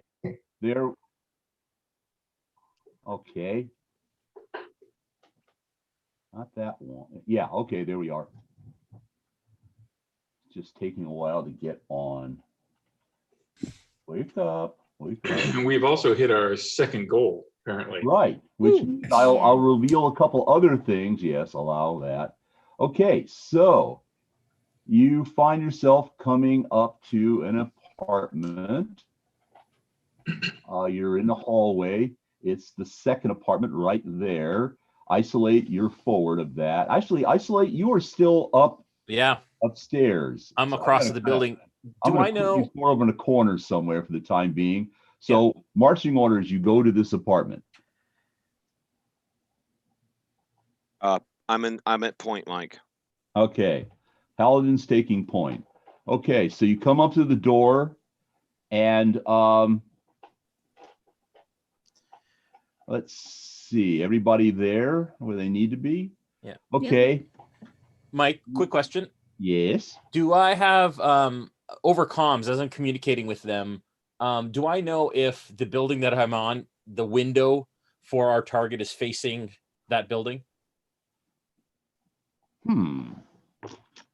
If I get a view through the window, and then the next question is does my new fend-angled scope have thermal?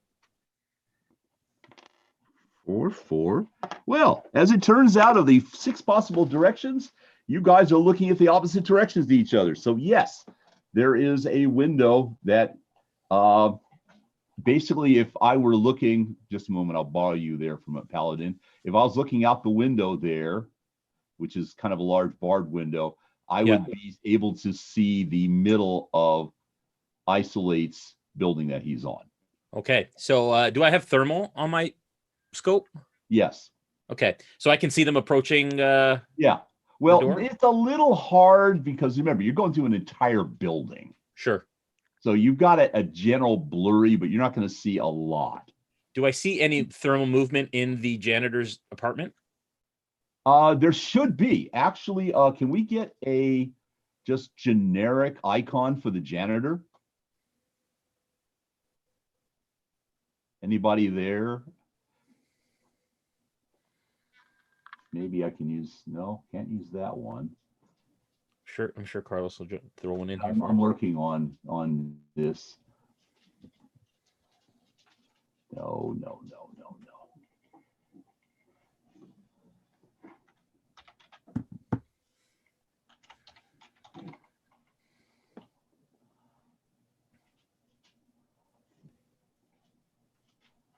Okay.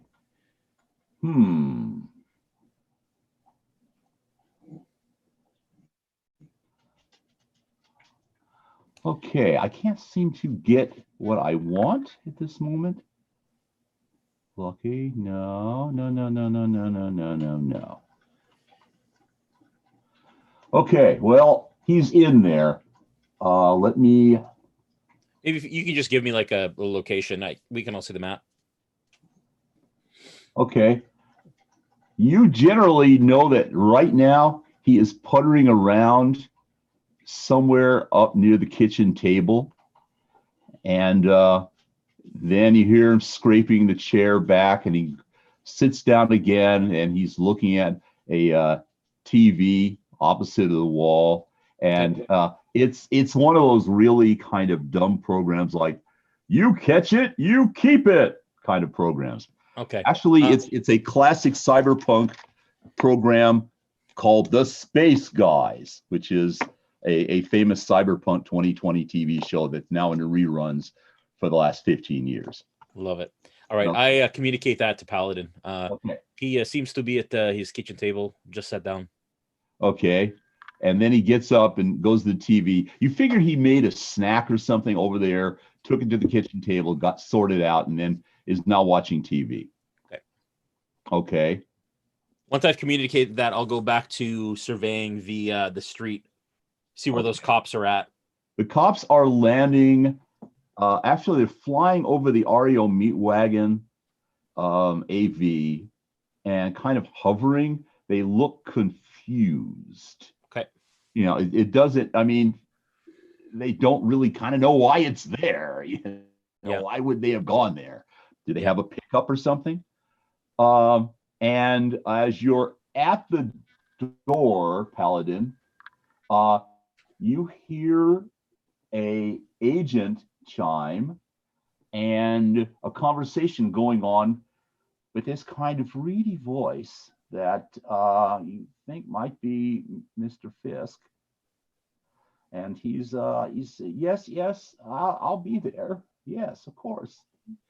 Oh no, I wouldn't want to cause any trouble.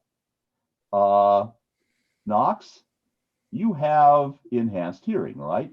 Yes. Okay. If you lean by the door, you can hear he is talking to a man, sounds kind of very calming, and he says, now remember, Hanover, you want to keep calm and remember all your good work in therapy. It's important. You don't want to have backslide and have any problems. I've done so well. I feel very proud of myself, actually. And they talk a little bit more about the appointment next Thursday. And he's going, that's very, very good.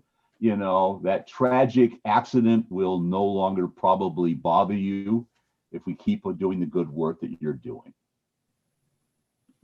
Okay. Huh?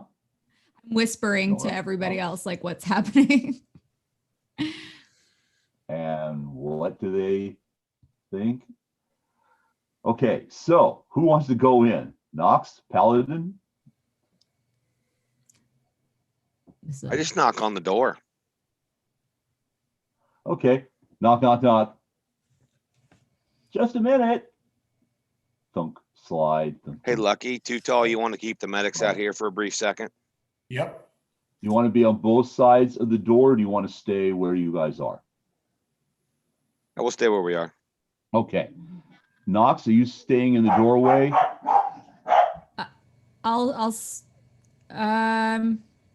Yeah, I think Okay. it might confuse him for a second.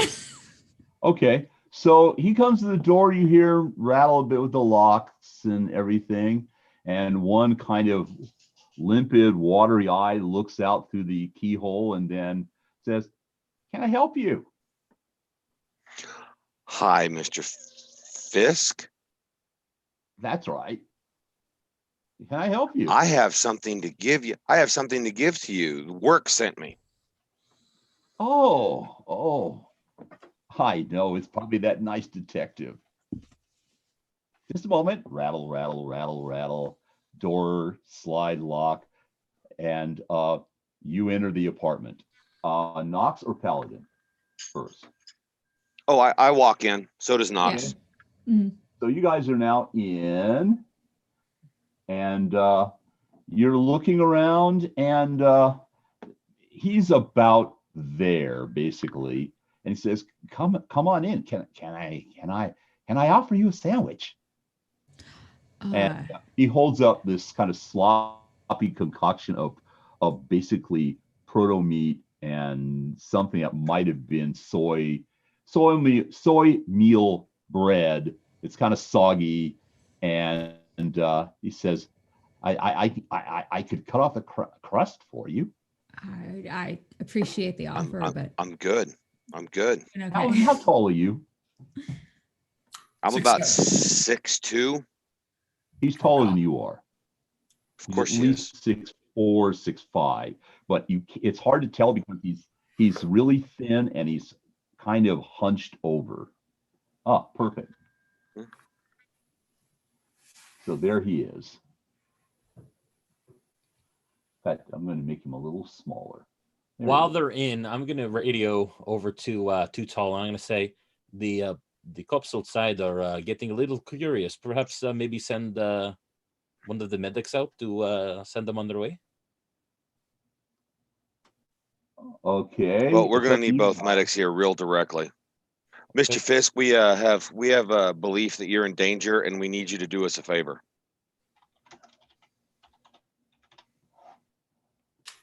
Hang on a minute. Can't spell worth a damn.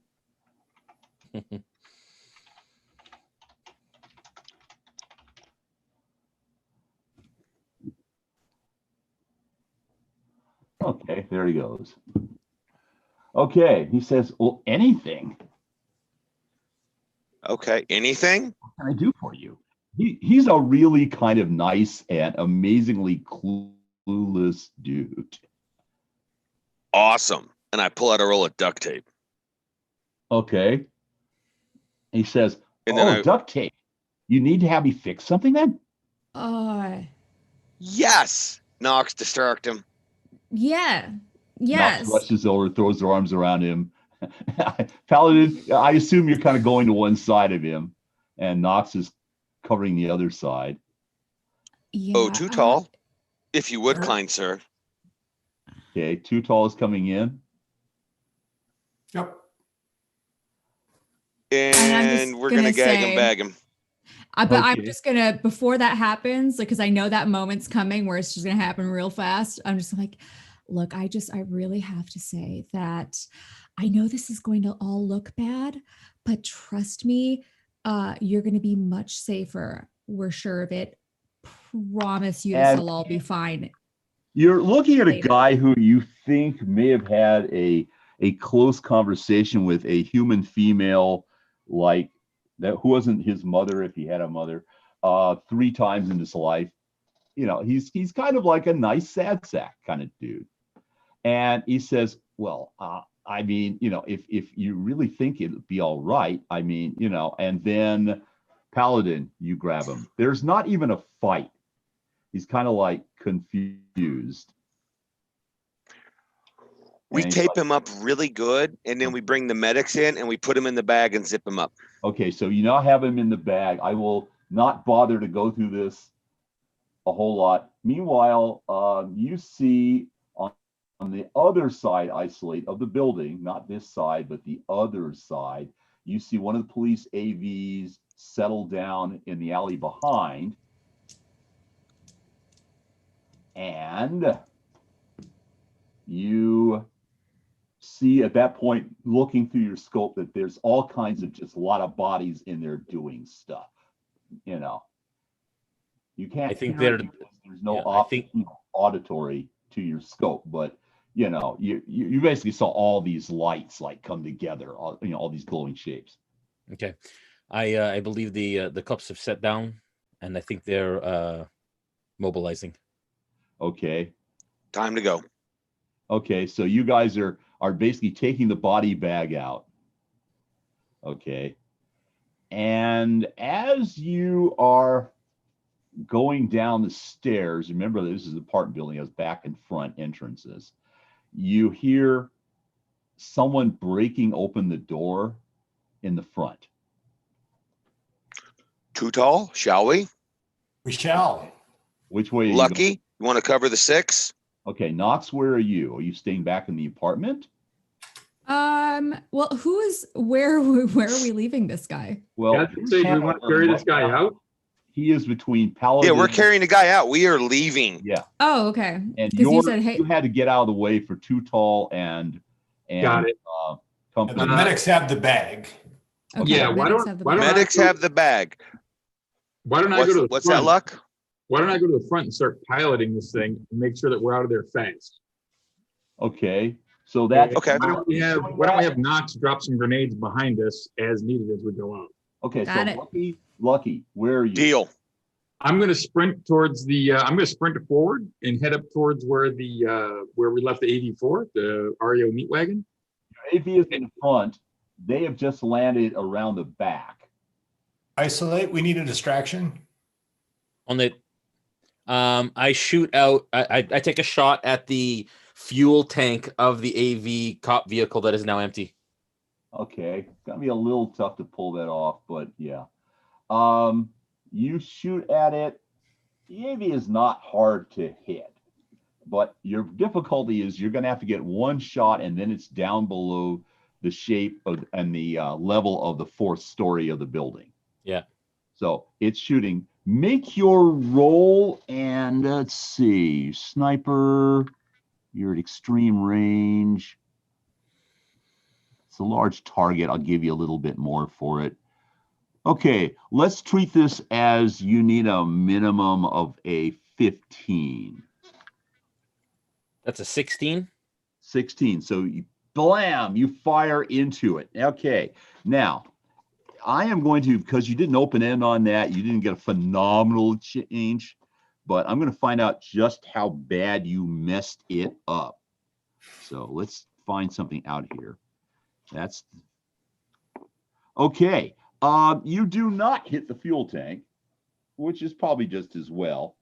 But what you do hit is one of the engines, which goes into a whine and a scream, and it lurches against the side of the building.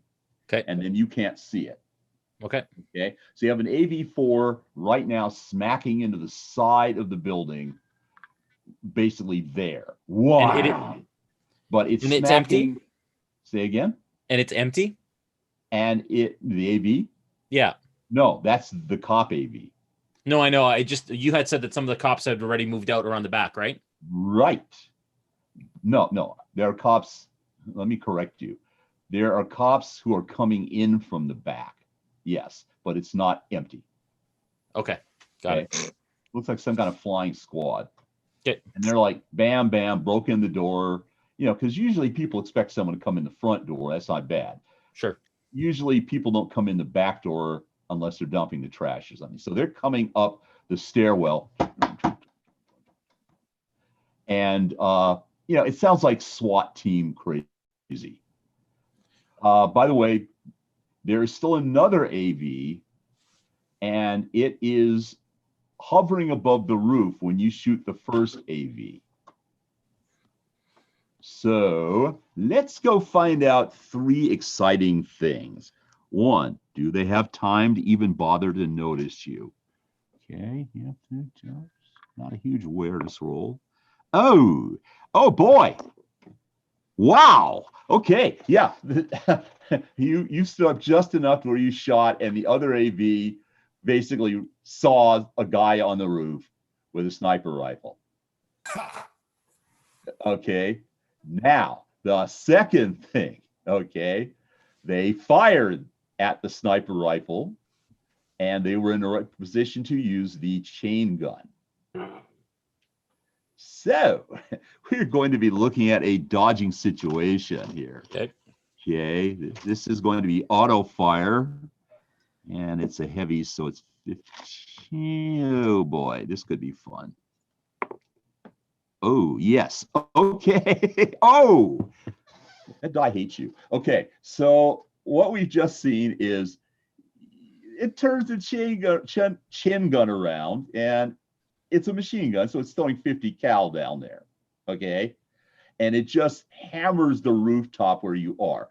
You are trying to get the hell out of Dodge. Okay, what cyberware do you have? Do you have anything that's going to enhance your ability to get the frack out of Dodge? I do have 1 sec. Jumping things are good. Sandevistan or one of the other accelerated. You have Sandervistan. Yeah. Does he have it? Not you, him. Yeah, I took what was standard with the solo, Mike. Okay, so I okay, do so have you threat probably detection have as my combat awareness. Can I use any of my combat awareness? Yes, actually, you realize as it swings around, you go, oh, this isn't going to be good. It's going to shoot at me. And it's going to shoot at me with the equivalent of a really, really big, heavy, nasty gun. Yeah. Okay. A gun which is usually used to, like, oh, I don't know, wreck the living daylights out of buildings and things. Yeah. Okay, so let's go find out. How do you want to break up your, I want to check your special ability for half a second. I'll tell you exactly how you break it up.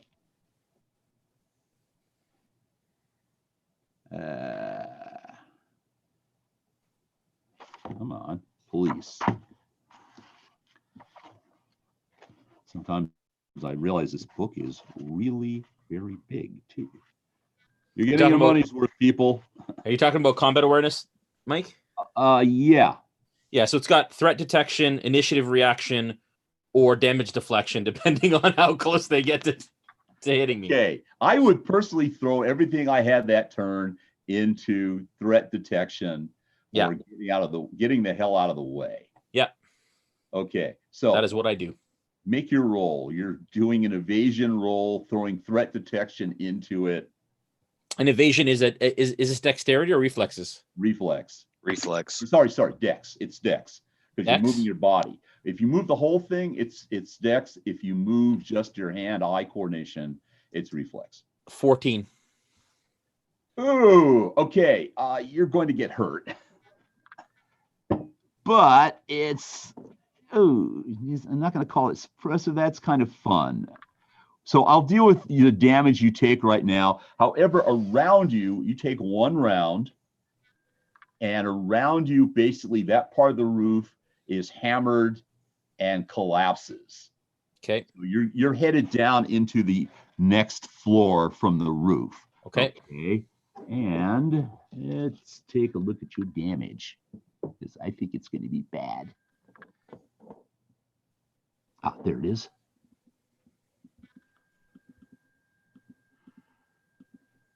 Oh, 66. Let's go find out. 66 points? 66. Oh, 66. Oh, geez. 66s. Yeah, well, I mean, you're standing there getting shot at by a minigun. Yeah. What did you expect, really? I wish it was 66. Okay. 6, 12, 13, 14, 15, 16. 24. Ow. Okay. Yeah, with 24, I'm seriously wounded. I'm 6 under. I have 40 hits. Okay. So. You're seriously wounded right now, basically, and since we don't really worry that much, I'm not going to find a critical, although you should actually have a critical. I'm not going to call it right now. We'll look at it. You're seriously and not happy, and you're sliding through the hole that has been punched through the roof. Yep. Not good. Okay, so you're not having a good day today. Nope. Okay. And it's not really paying any attention to any of the rest of you guys as the other cops come barreling up. They're now 2 floors up. It's hard to run in all that, SWAT team armor and stuff like that. By the way, You did notice one thing, Isolate, which is that it has the markings for precinct 16. Okay. Okay. Are we looking to escape through the rooftop, through fire Oh window? no, ground floor. Ground floor? Okay. Yeah, That's you guys too are bad. going down as they're coming up. We were hoping to just walk out. I was hoping that we could escape through a rooftop and I just tear gas that stairwell, but Well, they're coming up the stairwell No. this way, and you're going down the other way. okay. And they're one floor below you right now, puffing and blowing because, well, they're AB4 cops. They're kind of out of shape. Just Okay. throw some tear gas canisters down the hallway behind us, Knox. Yeah. Okay, That's what I'm so gonna Too Tall and Hanover and Paladin are running down the other way. Lucky, are you clearing for them or are you staying behind with Knox? No, my intent was to get to the AV, the Okay, so REO you're meat wagon. down way ahead of them. Knox, where are you? I'm behind so that I can throw some tear gas. Okay. So you Cover go our over tracks. you go over to the door of the stairwell and you hear dunk, dunk, dunk, dunk, dunk. They're making so much noise they don't even hear you open the door. What do you want to throw down there in your grenades? I'm throwing tear gas. Okay, so you're throwing tear gas down. Yeah. Would they expect tear gas? I sort of think they probably don't. They have no idea what the hell's going on, and they think it's Fisk. Oh, they were not expecting this. Okay, no one's wearing masks. This is bad for them. Okay, so they're gas, you know. I'll bet it's those bastards from 28. They're screaming and yelling and all that. You guys are, meanwhile, they're coughing. There's a hammering of a noise, and parallel to that, their AV has smacked into the wall, one floor above both of you, both your group and theirs. They're on floor 2. You're on floor 3. The AV that you shot earlier, Isolate, has smacked into floor 4. And above floor 4, what would be aerial 5, the AV has just fired across the street and has punched a bunch of holes through the upper area of floor 4 in that building. Got me? Everybody there? Yep. Okay, so you guys are running out the other side. Okay. Dun, dun, dun, dun, dun, dun, dun, dun, dun. Lucky, you are now downstairs and you are, stop that.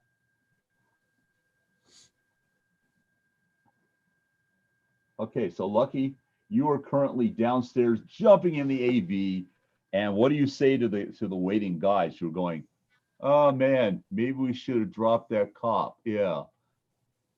Do they look alarmed or do they look Well, nonplussed? yeah, they're kind of like interested, and then they hear the gunfire and start thinking, well, maybe we should get out of here. You know? Oh.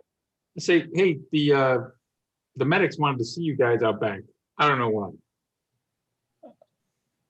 And he says, how dumb are they? This is Meat Wagon. They're not too smart. Meat Wagon rolls a 1 for that guy.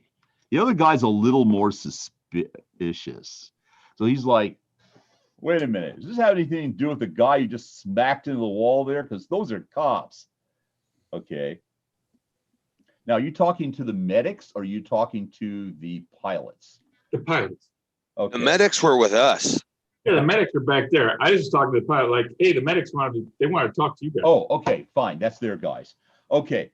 So the guy who is in charge of the minigun lifts it off its pintle, and basically, it's not a minigun, it's actually a small 50 cal. And he basically grabs it and starts up the doorway and is like, bumps into you guys coming down the front stairs.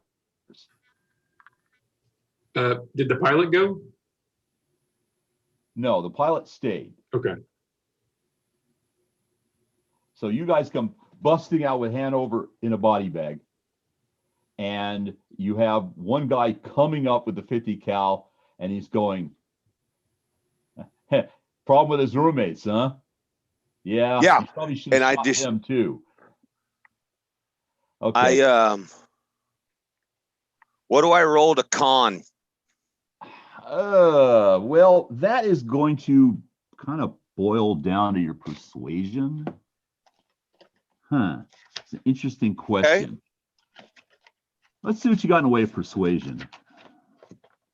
Persuasion. I kid you not. Yeah, not good. 17. 17. Okay. I said I literally say your medics are back there dealing with the roommate. Okay. And he ain't happy. They say, so you think he's like seriously wounded and might need to be extracted?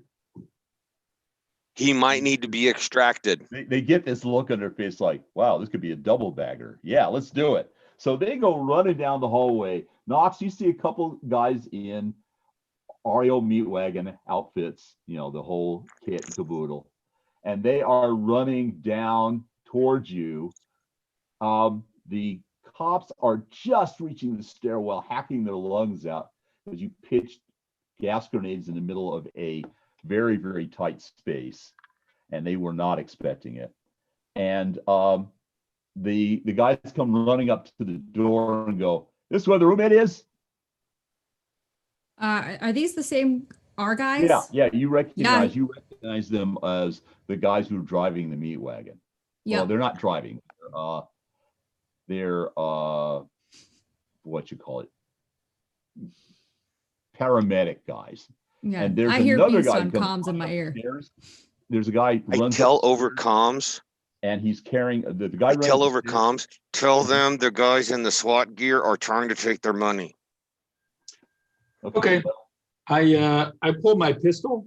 I put it to the side of the pilot's head. I say, "Tell them the cops are trying to take their money, or I'm gonna freaking blow your brains out." Okay. He says, "Oh, wait a minute." And while he's doing that, Knox, the guy with the machine gun, comes barreling past you, and he sticks his head in and yells, "Yoo-hoo!" And about that point, the cops hit the stairwell top where you guys are. So you now have another REO guy basically just entering the doorway, and he was about to like lay the smackdown with his friends on whoever's still in here. And suddenly the door busts open to the stairwell, and about 6 rather pissed off SWAT team guys come charging in. What are you doing, Knox? Am I far away that I could just frag grenade the cops? Yeah, you've had enough time to push past them. So yeah, you're about there right now, and they've gone past you. So you throw a couple frag grenades down the hallway. Yeah. Tink, tink, tink. Okay, we'll deal with that in a few seconds. Meanwhile, the guy with the machine gun had just basically reached the edge of the door and pushed past you. He's going, "Excuse me, ma'am. By the way, do you have any plans after?" And then the cops bust in. You throw a couple of grenades, frag grenades, through his legs, and they bounce down the hall. Okay. Yeah, I'm just like, I'm kind of busy right now, but you like throwing. Okay. He goes, "Yeah, I understand, but coffee later." And about that point, he's turning. The cops see you running. They see the grenades. Let's go find out what the cops are gonna do. Okay. Oh, okay. One of them throws himself back down the stairwell. He recognizes the grenades.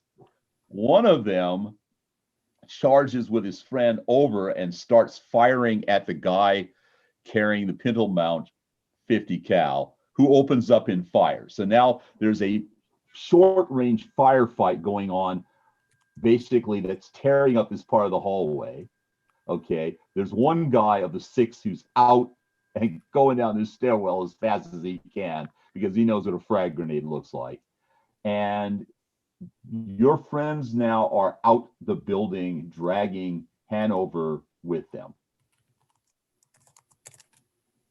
And Mike, that police AV that shot at me, was it above the front door? No, it was up above the apartment building. Okay, so it's still above me. Yeah, it's above you. You're in a hole kind of sliding into the 4th floor of the next apartment building. Yeah. The one that was shot by you actually ended up slamming into part of the apartment that Hanover lives in, and is now down in the alleyway.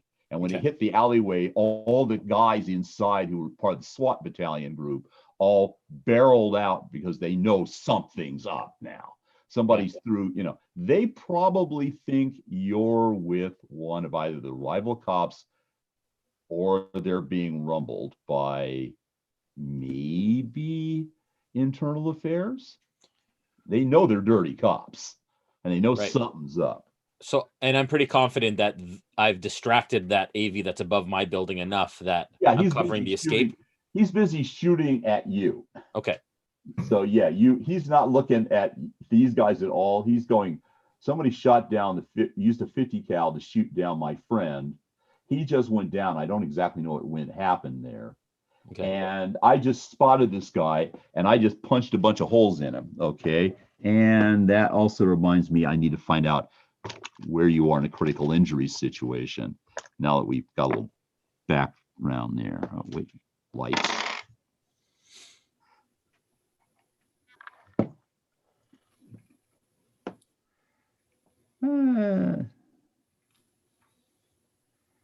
Oh, wow. Okay. You have taken one as you threw yourself back in the spine. So you're not doing any shooting or anything. You're just kind of trying to drag yourself out of the apartment that you have fallen into. Okay. Okay. Not good. Bad. I'm gonna overcome, say that I've been hit. I've been hit. Okay. Yeah, you definitely took that. And by the way, if you are on death save, which you're not, I'm at 16. Yeah, well, you're not there yet, but your death save penalty would be kicked up by 1. You're kind of messed up. Okay, so you have thrown yourself backwards into the hole.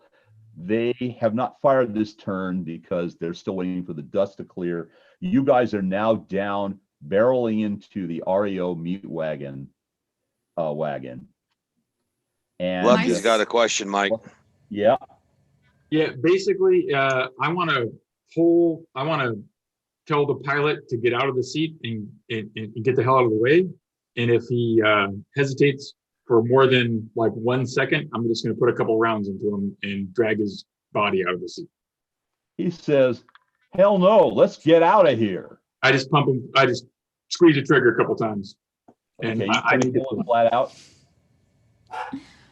He doesn't appear to be like fighting you. He's just kind of going, he seems to be like ready to bail. Yeah, well, I want to pilot. So I'll give him like, I'll be like, do you want to die or do you want to get in the back? He slides over and says, you drive. Sounds good. And I'll drive. Before I make my way down, that dude that was hitting on me inappropriately, I'll just be like, I'll give him Serial's phone number and I'll be like, you call me. That was nice. That's all right. He wasn't too, it was just read the room. It's inappropriate time, but that's true. I'll give him Serial's phone number and I'll be like, you call me and I'll. Okay. Oh, you are cold. That's very nice. I have to admit though, I mean, Knox, at no time have I ever been in the middle of a gunfight and tried to pick up on somebody. So, I have to take your word for it. So today's a night of firsts. So yeah. Too tall. Do you have the body? Do you have Mr. Fisk? I do now. Yep. Okay, I'm gonna shag ass across the street and start being the little engine that could, and I got to go pick up Isolate. Okay. Isolate. So Lucky, meet us on the roof, please. Yes, that's why I needed to fly. I need to get over there and pick up Isolate. Isolate, I'm gonna go find Isolate. Isolate, you are moved 2. Okay, whatever your move was before, it's been reduced to 2, which means you're just staggering. Yep. You're not bleeding out. That's good. Dragging myself, kind of. Yeah. Stay near the hole. Yeah. Okay. Get in the hallway so I can find you. Tell me what floor you're on, apartment number, something. I do all that, and then I say the roof has been compromised. I They're don't up there. care. That's our Okay. easiest exfil. Okay. Yes, I missed you guys. Too Tall has a rocket launcher. All right, so I'm gonna Big bada boom. I'm gonna take whatever cover I can in the apartment I just fell through the hole of, Mike. Okay. So that if fire starts raining down from above, I'm out of view of the hole, but I want to take cover in that room. I'm going to give it a 3 in 10 chance that there's actually somebody in the room. Okay. Luckily, no one is in the room. I was Okay. going to have a couple terrified kids over in a corner, and then one of them pulls out what looks like a toy gun, only it's actually a polymer one-shot. Yeah. Daddy told me to defend the house. Blam, blam, blam. Holy shit, he's got a real gun. All right, I'm going to tell everybody to hold on, and I'm going to take this thing up to the roof. Okay. Where above isolate. You can hear a mumbled Hanover saying, excuse me, excuse me. And you rocket off the deck. Let us see something. You're going up. They don't have the pintle mount anymore, so they haven't got anything really fun. The other guys are aimed at the roof. They just suppressive fired you. So isolate, you're kind of between floor 4 and the roof. Okay. You guys are now in the air. Knox, did you run down after them, or did you like? Oh, yeah. Oh, I bounced.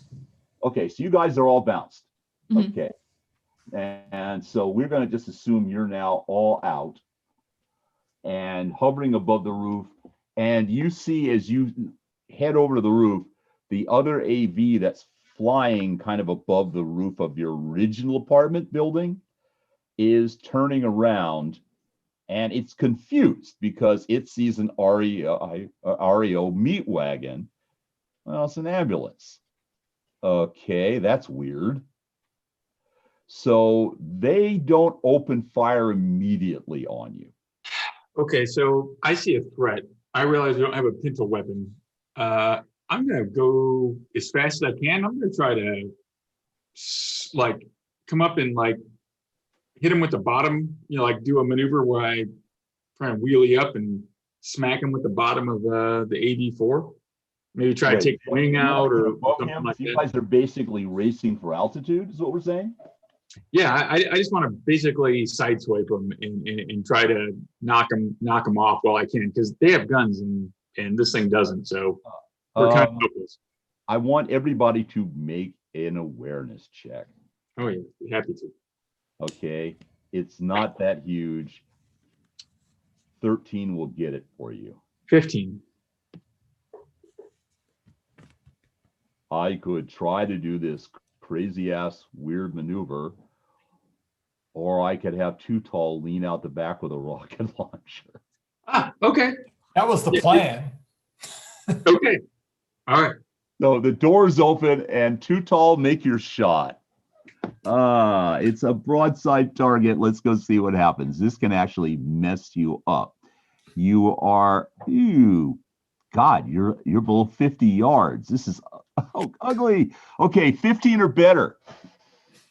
15 or better. All right. Yes. 10 plus 4 plus 6. 20.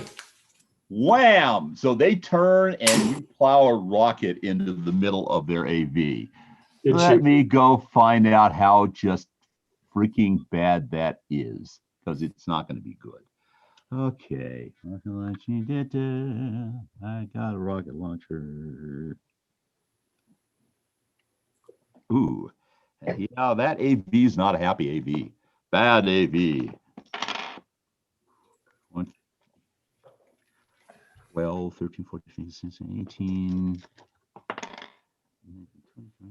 22, 23, 24, 28. Okay. So the AV goes spiraling back from the force of the explosion through its cockpit. and they're not following you anytime soon. Good shooting. Meanwhile, the guys on the ground here are in a firefight with the remaining 3 REO meat wagon guys.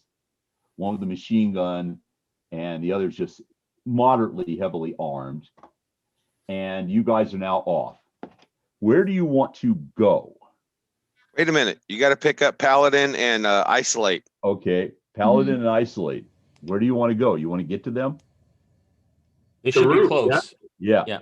Well, you could fly down to the roof hole. You don't have to land. You can get down pretty close. Make one piloting check. Lucky. Be a 13. It's not that hideous. Oh yeah, no, I'm good. I got a 14, 18. Okay. Did you roll a 1 in there anywhere? Nope, it was a 7. I rolled a 7. Oh, rats. I was kind of hoping that you kind of say rolling 1d10, got a 1. I saw a 1 up there, but no. Okay. That's old. That is old. I'm sorry. I could roll it on a roll d20. No, that's cool. I was just kind of living in that hope of like you screwed up with the roof, but no, you didn't. Okay, so you guys are rocketing off with your whole crew. You're going to need to stop somewhere, although you took the 2 med techs are down fighting. So right now you have, and actually, Gunner. I'm going to roll first aid, Mike. Yeah, you're going to need to. Okay. I got a 20. Wow. Okay, then. So you're not healing him, but you stabilized him. Okay. Yeah, you don't have the paramedic skill high enough to do it. You got first aid. No, I got first aid. Yeah. Okay. So you stopped him from bleeding, but he's not going to be up and around for a while. You're going to have to get that worked on. I have paramedic of 6, so I could probably take a look at him. Yeah, I'd say when you're. Yeah, but you're the pilot, brother. Yeah, I'm fine. Wait, who's flying the plane? Ah! Thud. Okay, so you guys rock it off. I want to know where you guys spend the next day or so. Don't we got to take we gotta take Mr. Fisk? We need to go to that precinct that Mr. Ford was part of. Wasn't he part of precinct 19? 19. No, he was 16. 19. He was 16. The 16, bad guys were 19. No, other way around. Other way around. Yeah. Oh, the bad guys were 16. The good guys were 19. 19. Right. Problem is our contact is dead. Right. That's okay. We'll just go to internal affairs. Okay. So We're gonna you walk go into internal affairs with a body bag. Okay. And you deliver And a rocket launcher. Fisk. An empty rocket launcher. Since we are running fairly tight on time, I will tell you this. The internal affairs guys will thank you, and basically there wasn't a reward promised, but you've now done the deal that Mr. Fix-It wanted you to do. So Fisk is now going to be a star witness. And we're going to jump forward a little bit to a couple of weeks later. Lucky, you're okay. Isolate, your wounds have been generally healed, although you're walking with a back brace at this point. And you are in a courtroom at the Tower of Justice, so what's left of it. Okay, actually the Tower of Justice survived the bomb. So you're at the Tower of Justice, since we're at 10 minutes out. All right, and you finally see the guy who is in charge of 16. Okay, so you're in the gallery, as it were, seeing that. And hang on just half a second. Oh, really? Finally.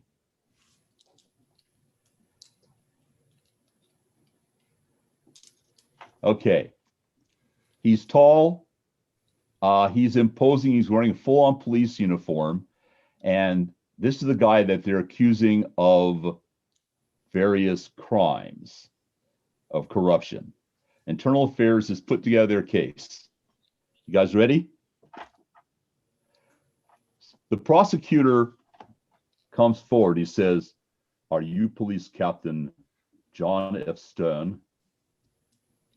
And he looks kind of smug and he says, "Of course I am."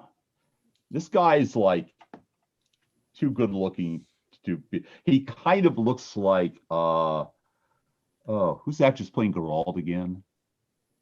Oh, I know what you're talking about. Harry Cavill. And yeah. He looks kind of like Henry Cavill in a police uniform.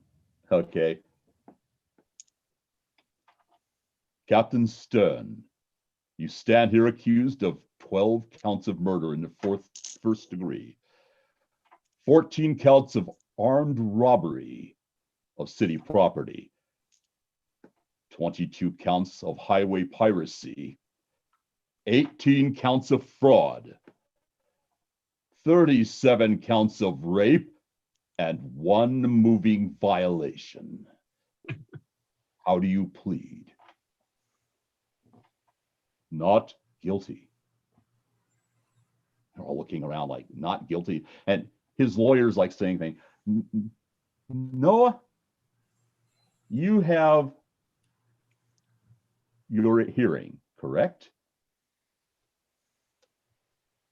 Your hearing's boosted, right? Oh, yes, yes. Yes. So you hear the lawyer talking to Captain Stern. He's going, "Okay, but they've got all these charges on you. Can't you?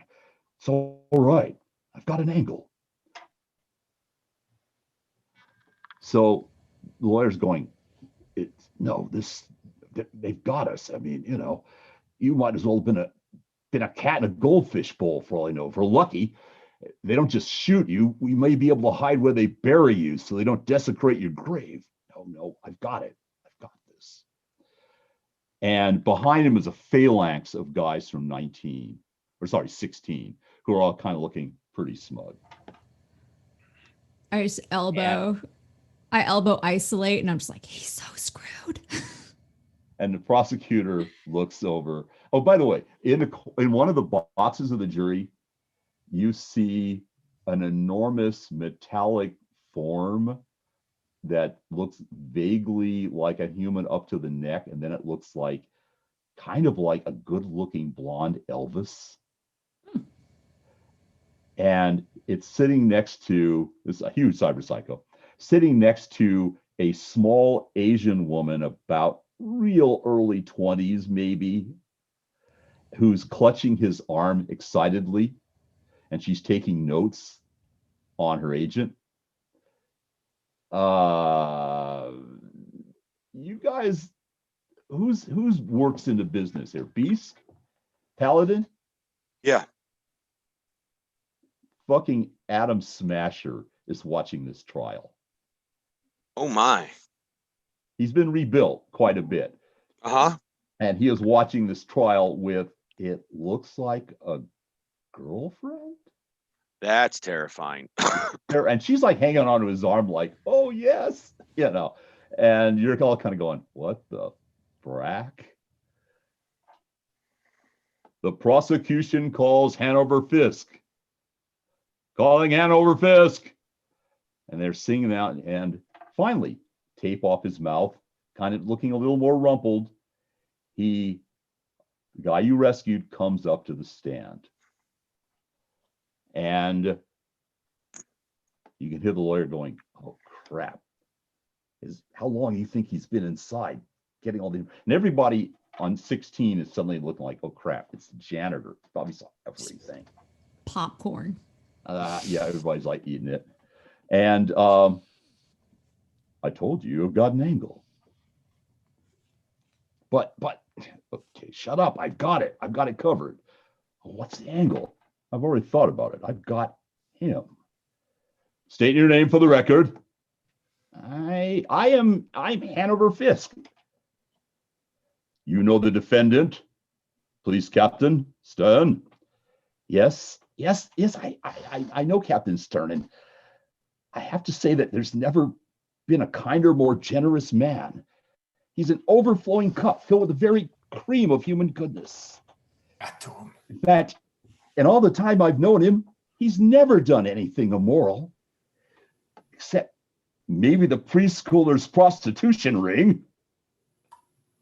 And he's never done anything illegal, unless you count all the times he sold dope disguised as a nun. Everybody's frozen. And at this point, well, that turned. Oh my God. And they all turn, and you see everyone kind of like, no, he's always been a good law-abiding citizen. Give me a break. No, and a fine policeman, and shut up. And a community conscious individual. Stern. He's nothing but a low down, double dealing, backstabbing, larcenous, perverted worm. Hanging will be too good for him. Burning's too good for him. He should be torn into itsy bitsy pieces and buried alive. And he slams his hands down, and you realize that his clothes rip. And he stands up, and you hear this clicking noise as armor plates begin to rip out through the synth flesh that covered him. And you hear the whining of servos as he stands up and expands on his legs to 9 or 10 feet tall. His eyes light up from inside with an unholy red glow. And he shatters the witness stand and says, "I'll kill him!" And he starts across the courtroom. The guards are being thrown back and forth. He rips apart the judge's bench, and he stands chowering all 9 feet of him, a total cyber psycho. You can see over in a corner, like Adam I'm eating popcorn. His popcorn. So good. Yeah, no, he's like, and his girlfriend's going, "Yes, I always thought so." And you see this one really kind of reedy looking guy in a corner who is this psychotherapist, the guy who he was talking to. And he says, "Oh, well, we're going to have 2 appointments then." And he starts running after Stern, and Stern runs as the huge hands, now metal shod, come after him and start tearing the courtroom apart. And he bursts out of the room. You suddenly realize you've got kind of a problem. Somebody, cops are yelling, "Somebody stop that guy. He's gone crazy. He's a cyber psycho." Guys from 16 are pulling out every weapon they've got. Guys from the courtroom bailiffs are pulling out every weapon. They're all charging down the hallway. What are you guys doing? Eating popcorn. Want to go get a beer? Get a beer? Well, I mean, could I help out by maybe squeezing off a couple rounds that accidentally are directed at Stern? At who? At Stern or Stern? Just by accident. I mean, I'm trying to hit the other guy. Okay, so you guys are firing. What are you doing, Isolate? Yeah, I am making sure that none of this craziness gets around our group. So as soon as it starts heading in our direction, busting out, and basically they slam through the courtroom, and the courtroom is about 12 stories up in the Hall of Justice. And the last thing you see is Fisk still cyber psychoed out, and he's got his hands around Stern, and the two of them leap off the top balcony of the Hall of Justice and fall down towards the street. I'm okay with this. I'm okay with this judgment. And the entire courtroom goes silent. The various bailiffs pull themselves up. The 16 guys go, "Did they mention the drugs and the nuns?" One of them looks at the other, says, "Yeah, I think we're fucked." And on that end, it is exactly 8. We're wrapping up for the night. Best game ever. Nice, Mike. Great game, Mike. Great game, guys. thanks, Mike. That's great. Thanks, Mike. Okay, well, it was great having you guys. Does anybody get the reference? Totally. Think back to a movie many years ago called Heavy Metal. Oh, People were saying it in the chat. Yeah. The people in the chat get it? Good. Yeah, they did. I've been plotting this now for 3 weeks. that was awesome, There's guys. a 20-second screen clip I have to get out of this of you looking at the camera and just going, ah. That was a lot of fun. Too good for him. He should be torn into and buried alive. That was Awesome. so much fun, guys. Thank you. Yay. Oh, I've been rehearsing that particular speech for a while, so That was very good. That was very good. It was well. next game, hopefully we threw together some really great support for the charities who are supporting. If not, then you should be torn into itsy bitsy pieces and buried alive out there. It's a good there's cause. still a chance, guys, to contribute, so please do. Are we off now? I think No. we should be off. Are we No, done, I think Oh, No, we're still going. We're still We're going. good. well, it's Yeah. How much time. did we raise? It's Miller time. Do we know how much we raised? How much? How much should we raise? Yeah. All right, so Just can you under. give me Come on, we can do it. an exact figure? Come on, guys. Push it over 300. Let's do it. Well, if you can give me an exact number, I will match it as GaryCon, just to promote it. Yeah.